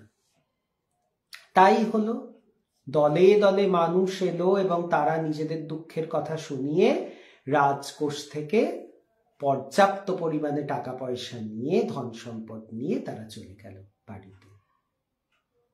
সবার কারুর আর ক্ষতি নেই, সবার লাভই লাভ, এরকম একটা অবস্থা। খুব ভালো কথা, রাজ্য একেবারে সমৃদ্ধ, সবাই সুখী, এভরিবডি ইজ হ্যাপি। এবারে রাম এবং সীতার যে শয়নকক্ষ, তার ছাদে ধরল ফাটল, আর সেখান দিয়ে চুইয়ে চুইয়ে বর্ষার জল এসে পড়ছে। এবারে সীতা বলছেন, স্বামী, এভাবে তো আর বাস করা যায় না, এ তো গায়ে জল পড়ছে, শিগগিরই লোক ডাকুন, এটাকে ঠিক করার ব্যবস্থা করুন। আচ্ছা সীতা, তাই হবে। রামচন্দ্র বললেন, আচ্ছা কোথায় আছে ঘরামি, কোথায় আছে কারিগর, এসো, ছাদটা ঠিক করতে হবে। কেউ নেই, কোনো কর্মচারী পাওয়া যাচ্ছে না, সবাই তো সুখী হয়ে গেছে, সবাই তো প্রচুর ধনী, কেউ কাজ করছে না। ঘরামি কাজ করছে না, কুমোর কাজ করছে না, ধোপা কাজ করছে না, কেউ কাজ করছে না, কারণ প্রচুর টাকা, সবাই শুধু টাকা ভোগ করছে, সুখে শুধু সুখ। তখন সীতা বললেন, এবার বুঝেছি, খুব শিক্ষা হয়েছে, আপনি আবার আগের মতো অবস্থা করে দিন, নইলে তো কাউকে পাবো না কাজের। তখন রাম বলল, ঠিক আছে, তোমার ইচ্ছাতেই সবাইকে সুখী করে দিয়েছিলাম, তোমার ইচ্ছাতেই আবার পূর্ববৎ করে দিচ্ছি সবকিছু। তো সমস্ত কিছু আবার উনি আগের জায়গায় চলে গেলেন, আবার মানুষ কাজ করতে শুরু করলো। তার মানে এই প্রশ্নটাও কিন্তু আমাদের একটা ইটার্নাল কোয়েশ্চেন, যে ঠাকুর তো চাইলে সবাইকে ভালো করে দিতে পারেন, সবাইকে সুখী করে দিতে পারেন, করেন না কেন? তাহলে জগতের কাজ হবে কি করে? যদি প্রয়োজন না থাকে, আমার কাছে যদি এতই অর্থ, এতই সুখ থাকে, আমি কি আর কালকে পড়াতে যাব বাচ্চাদের? কেউ কি চাকরি করতে যাবে? কেউ কি কাজ করবে? অভাব বোধটা রেখে দেবো কাজের জন্য। অভাব বোধটা দরকার, এবং অভাব বোধটা থেকেও কিন্তু ঈশ্বরের সাধনাও আছে। একদম, কারণ ঈশ্বর নেই, এই অভাব যখন আমার বোধ হয় যে আমার কাছে ঈশ্বর নেই, ঈশ্বরকে আমার চাই, তখন ঈশ্বর প্রাপ্তির জন্য তুমি খাটাখাটনি করো। জনৈক কোনো একজন, যথারীতি নাম ভুলে গেছি, তাকে ঠাকুর বলেছিলেন কি চাস, বলে আমি দুঃখ চাই। এটা তো কুন্তী বলেছিল হ্যাঁ। আমাদের শ্রীকৃষ্ণকে, হ্যাঁ হ্যাঁ যে শ্রীকৃষ্ণকে বলছে যে আমাকে দুঃখে রেখো, যাতে তোমাকে অন্তত স্মরণ করি সব সময়। কাজেই সুখের এই যে আমাদের আইডিয়া, যে ঠাকুর তো চাইলে সব ঠিক করে দিতে পারেন, কিন্তু ঠিক করেন না কেন? ঠিক করেন না কারণ অভাব বোধ থেকেই কিন্তু নতুন জিনিসের আবিষ্কার হয়। ভেবে দেখো, মানুষের অভাব বোধ যখন আসে, সেখান থেকেই নতুন জিনিসের আবিষ্কার হয়। আলোর অভাব যখন, তখন ইলেকট্রিসিটি এলো, আলো জ্বললো, পাখা চললো। অভাব বোধটা দরকার হয়। খাদ্যের অভাব বোধ হলো বলেই তো চাষবাস শুরু হলো, ফসল ফলানো শুরু হলো। বস্ত্রের অভাবে তন্তুবায়েরা এলো, তাঁত বোনা শুরু হলো, চরকা কাটা শুরু হলো। অভাবটা ইজ নেসেসারি। এবারে আমরা রাম সীতার এই গল্পটা শুনলাম, যেটা কিনা মা বলেছেন স্বয়ং তার এক ভক্ত সন্তানকে। এবার আমরা সেতু বন্ধনটা পড়ি।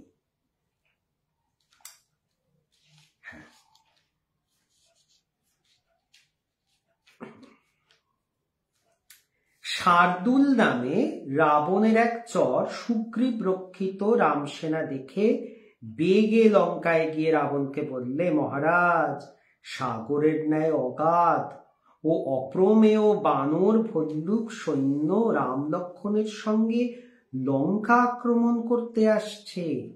তারা সাগর তীরে 10 যোজন বিস্তৃত স্থানে সন্নিবিষ্ট হয়েছে। এখন আপনি শীঘ্র দূত পাঠিয়ে সকল তত্ত্ব জানুন এবং সামদানাদি উপায় অবলম্বন করুন। রাবণ সুক নামক মন্ত্রীকে বললেন, তুমি সত্বর সুগ্রীবের কাছে গিয়ে মিষ্ট বাক্যে আমার এই বার্তা জানাও যে, বানরপতি, রাজকুলে তোমার জন্ম, তুমি মহাবীর, তুমি আমার ভ্রাতৃসম। এই যুদ্ধে তোমার লাভ বা কি ক্ষতি কিছু নেই। আমি রামের পত্নীকে হরণ করেছি, তাতে তোমার কি? তুমি কিষ্কিন্ধায় ফিরে যাও। এইটুকু বোধহয় আমি বলেছিলাম। কিন্তু রাম দয়াপরবশ হয়ে তাকে মারতে দেননি, সেই দূতকে। এবার হলো, অঙ্গদ বলেন, আমার বোধ হয় এ দূত নয়, গুপ্তচর, আমাদের সৈন্যবল জানতে এসেছে। একে ধরো, যেন লঙ্কায় ফিরে না যায়। অঙ্গদের কথায় বানররা আবার সুককে ধরে পীড়ন করতে লাগলো। তিনি কাতর কণ্ঠে রামকে বললেন, বানররা আমার পক্ষ উৎপাটন করছে, চক্ষু ভেদ করছে। এরা যদি আমাকে হত্যা করে, তবে আমি জন্ম থেকে মরণ পর্যন্ত যত পাপ করেছি সব তোমার হবে। রাম তখন সুককে নিষ্কৃতি দিলেন। রাম সাগর তীরে কুশ বিছিয়ে পূর্ব দিকে মুখ করে শয়ন করলেন। তিনি অঞ্জলিবদ্ধ হয়ে বাহুতে মস্তক রেখে সংকল্প করলেন, হয় সাগর পার হব, নতুবা সাগর লুপ্ত করব। তিনি ত্রিরাত্র আরাধনা করলেন, কিন্তু সাগর দর্শন দিলেন না। তখন রাম ক্রুদ্ধ হয়ে সমীপস্থ লক্ষ্মণকে বললেন, সমুদ্রের গর্ব হয়েছে, তাই দেখা দিচ্ছেন না।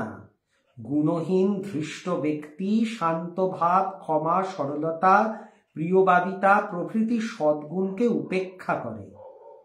লোকে দণ্ডদাতাকেই সম্মান করে। তোষণ নীতিতে কীর্তি যশ জয় কিছুই লাভ হয় না।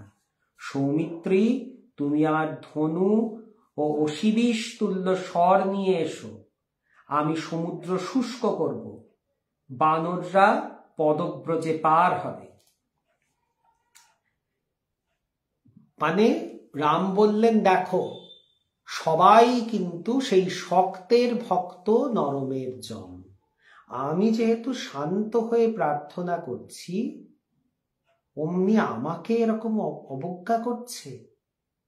আমার দয়া, আমার আভিজাত্য, আমার শান্ত স্বভাবকে আমার দুর্বলতা বলে ভাবছে। দাঁড়াও, আমি সাগরকে শুষে নেব। রাম জগৎ কম্পিত করে বজ্র নাদে স্বর মোচন করলেন। সেই জ্বলন্ত স্বর গিয়ে সমুদ্রতে সব সামুদ্রিক প্রাণী টানি সব ত্রাহিমাম ত্রাহিমাম করছে। তখন উদয়াচল থেকে দিবাকরের ন্যায় জলরাশি ভেদ করে সাগর স্বয়ং মূর্তিমান হয়ে উত্থিত হলেন। তার বর্ণ স্নিগ্ধ বৈদুর্যমণির ন্যায়, অঙ্গে স্বর্ণাভরণ, কণ্ঠে রত্নহার, মস্তকে সর্বপুষ্পময়ী মালা। তিনি কৃতাঞ্জলি হয়ে রামকে বললেন, সৌম্য, পৃথিবী, বায়ু, আকাশ, জল, জ্যোতি এই পঞ্চভূত চিরকাল স্বাভাবিক মার্গেই অবস্থান করে।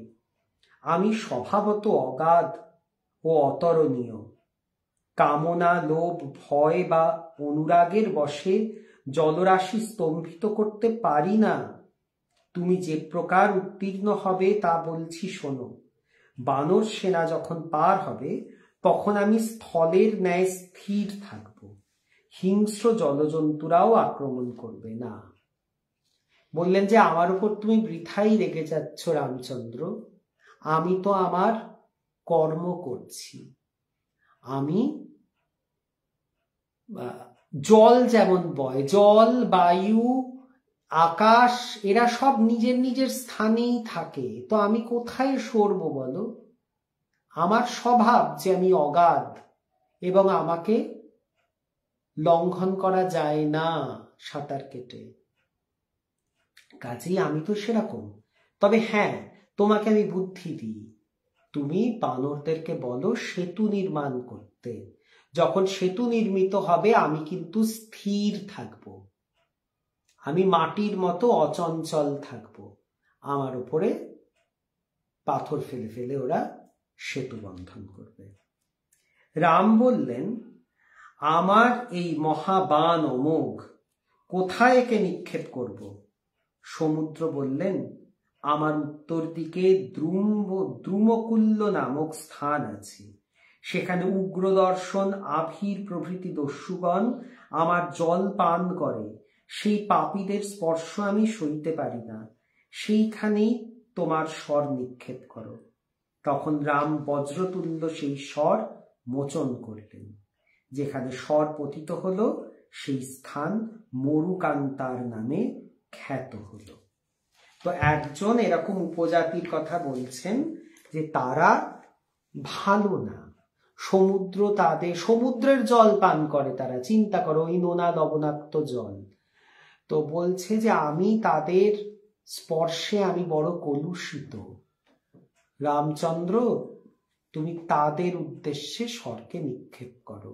কারণ একবার যখন ধনুকে বাণ যখন গুণ পড়ানো হয়েছে, জ্যায় রোপণ করা হয়েছে, বাণ এসে গেছে, সেই বাণকে আর তুনিরে ফেরানো যায় না।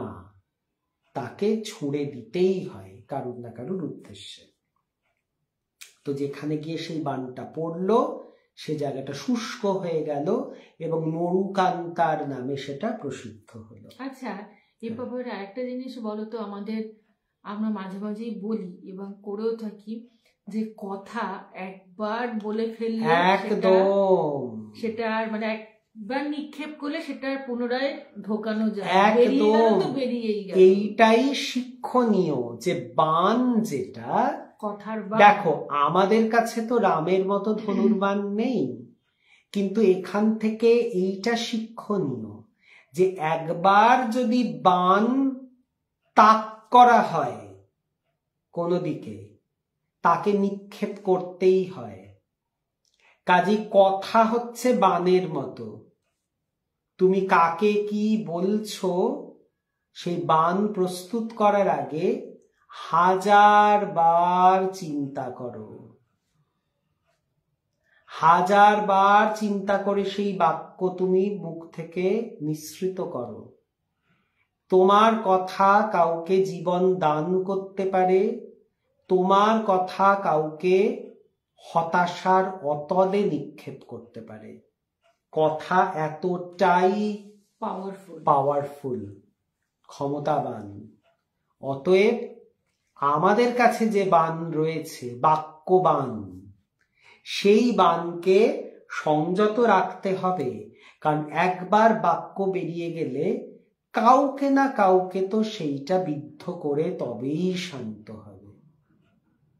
এখানে সমুদ্রকে বিদ্ধ না করে অন্যদিকে গিয়ে সেই জায়গাটাকে মরুকান্তার করে দিল। সে জায়গার সবকিছু শুষে কিছু না কিছু ক্ষতি তো হবেই। কাজে খুব ভেবে কথা বলতে হয়। এবারে কি হলো, তারপর সাগর বললেন, এই নল বিশ্বকর্মার পুত্র, ইনি পিতার নিকট লব্ধ বরের প্রভাবে আমার পক্ষে সেতু নির্মাণ করবেন, আমি তা ধারণ করব। এই বলে সাগর অন্তর্হিত হলেন। নল আর নীল দুজন বানর ছিল, তোমরা সবাই জানো, যাদেরকে বানরদের ইঞ্জিনিয়ার বলা হতো। তো বলতো স্বয়ং বিশ্বকর্মার পুত্র, বিশ্বকর্মার থেকে সেই ইঞ্জিনিয়ারিং বিদ্যা তারা জানে। তো তারা, নল হবে চিফ ইঞ্জিনিয়ার এবং সে এই সেতুটি রচনা করবে। নল বললেন, সমুদ্র সত্য কথাই বলেছেন, আমি বিশ্বকর্মার বরে সেতু নির্মাণ করতে পারবো। আমাকে কিছু জিজ্ঞাসা করা হয়নি, সেজন্য আমি নিজের গুণের কথা বলিনি। রামের আদেশে শাল, কুটজ, অর্জুন, তাল, আম্র প্রভৃতি রাশি রাশি বৃক্ষ সংগৃহীত হল এবং মহাকায় মহাবল বানরগণ হস্তির তুল্য বৃহৎ পাষাণ পর্বত উৎপাটিত করে যন্ত্রযোগে বহন করে নিয়ে এলো। এখানেও দেখো কি সুন্দর একটা শিক্ষা। নল বলছে, হ্যাঁ আমি জানি, বিদ্যাটা আমার জানা আছে, কিন্তু আমাকে কেউ বলেনি বলে আমি তার কিছু বলিনি যে আমি এটা জানি। তার মানে দেখো কি সুন্দর, নিজের গুণ জাহির করতে নেই, আত্মপ্রচার করতে নেই। যখন প্রয়োজন হবে, যদি কেউ তোমাকে বলে, তখন তুমি বলে, হ্যাঁ আমি জানি, আপনারা যদি চান আমি করতে পারবো। কিন্তু আগ বাড়িয়ে নিজের ঢাক নিজে পেটানো ঠিক অভিজাত আচরণ নয়। তাই নীল বললেন, আমি জানি, আমি বিশ্বকর্মার থেকে সেতু বন্ধনের রীতি আমার জানা, কিন্তু আপনারা কেউ আমাকে জিজ্ঞেস করেননি বলে আমি মৌন ছিলাম, আমি বলিনি, কিন্তু আমি জানি, বিদ্যাটা আমার অধিগত। নল সেতু রচনা আরম্ভ করলেন। সহকারী বানরদের কেউ সূত্র হচ্ছে সেতু যাতে সোজা হয়, ওলন দিয়ে যেরকম মাপা হয় না, একটা সুতো দিয়ে লেভেল দেখা হয়, তো একটা সুতো ধরে কেউ সূত্র ধরে, কেউ মানদণ্ড ধারণ করলে, কেউ বৃক্ষ শিলাদি বয়ে আনতে লাগলো। প্রথম দিনে সেতুর 14 যোজন, দ্বিতীয় দিনে 20, তৃতীয় দিনে 21, চতুর্থ দিনে 22 এবং পঞ্চম দিনে অবশিষ্ট 23 যোজন শেষ হলো। তার মানে এই সেতু বন্ধন করতে লেগেছিল মাত্র 5 দিন। অক্লান্ত পরিশ্রম করে, দিন রাত এক করে এই সেতু নির্মাণ হয়ে গেল 5 দিনে।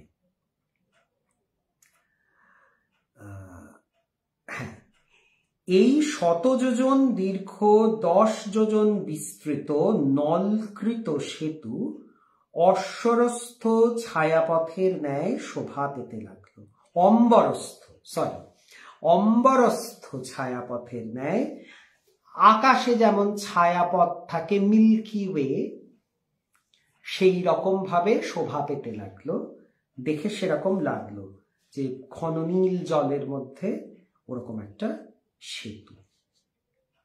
দেব, গন্ধর্ব, সিদ্ধ, মহর্ষি প্রভৃতি নলের অদ্ভুত কীর্তি দেখবার জন্য আকাশে উঠলেন।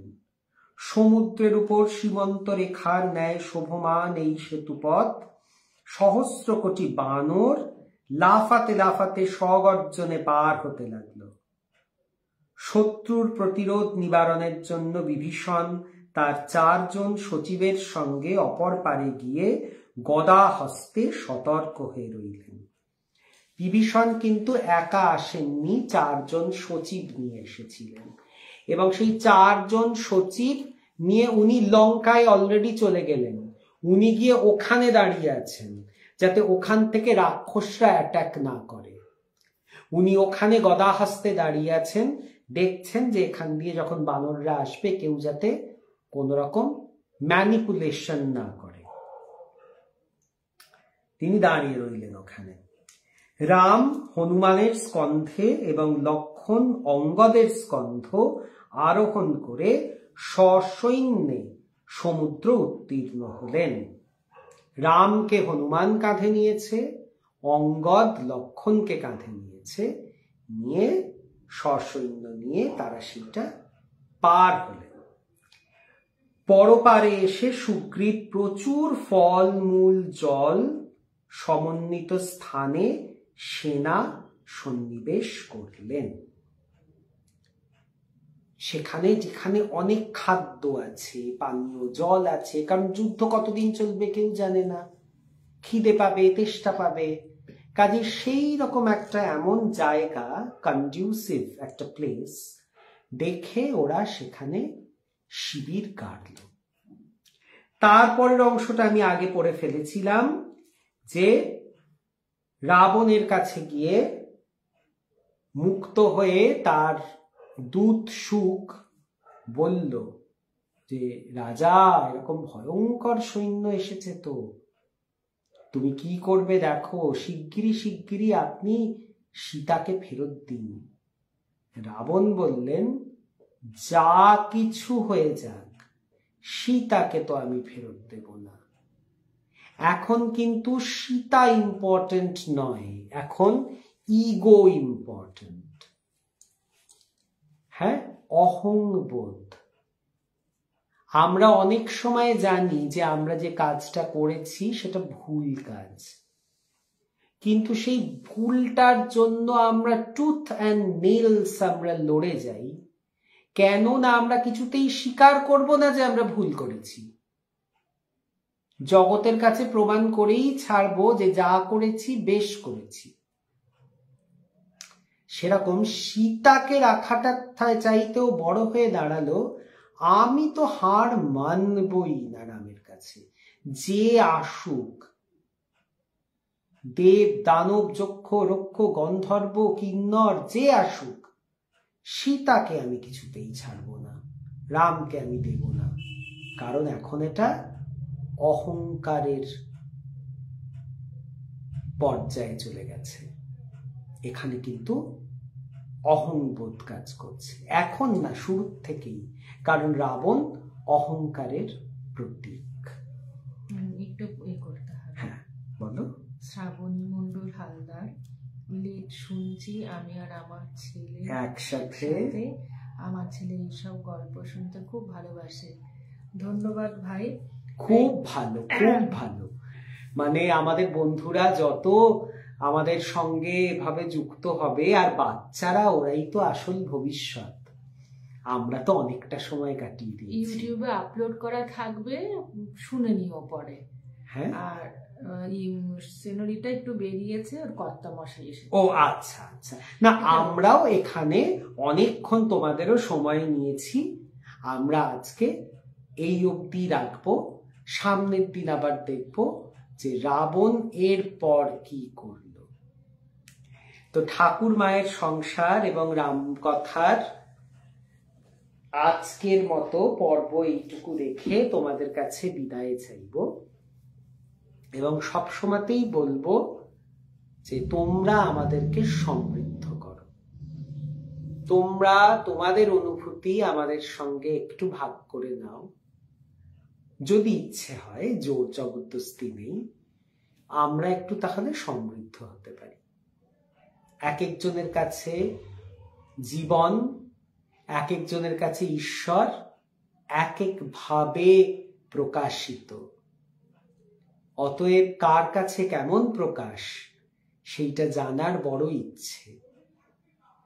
তো তোমরা তোমাদের অনুভূতি, তোমাদের উপলব্ধি আমাদের সঙ্গে ভাগ করে নিলে আমাদের খুব ভালো লাগবে। সংযুক্তা বলছো খুব ভালো লাগলো দাদা, অসংখ্য ধন্যবাদ বোন, তোমরা সকলে থাকো বলে আমরা, এবং আমাদেরকে এত প্রশ্রয় দাও বলে আমরা যা বলি তাই বিশ্বাস করো। হ্যাঁ, এত কিছু আমরা মানে সাহস করে বলার চেষ্টা করি এই ক্ষুদ্র বুদ্ধি নিয়ে। তো আজকে আবার দিব্যত্রয়ীর চরণে আমাদের আভূমি লুণ্ঠিত প্রণাম জানিয়ে আজকের মতো পর্ব শেষ করব। আজকের মতো আমাদের বিদায় দাও। ভালো থেকো, সুস্থ থেকো সবাই। আর এইভাবেই একে অপরের সঙ্গে জুড়ে থেকো, সংযুক্ত থেকো ঠাকুর মায়ের সংসারের সকল সদস্যরা। ওম স্থাপকায় চ ধর্মস্য সর্বধর্ম স্বরূপিণে অবতার বরিষ্ঠায় রামকৃষ্ণায় তে নমঃ। জননীং শারদাং দেবীং রামকৃষ্ণং জগদ্গুরুং পাদপদ্মে তয়ো শ্রুত্বা প্রণমামি মুহুর্মুহুঃ। নমো শ্রী জ্যোতিরাজায় বিবেকানন্দ সুরয়ে সচ্চিদ সুখ স্বরূপায় স্বামিনে তাপহারিণী। শুভরাত্রি। শুভরাত্রি।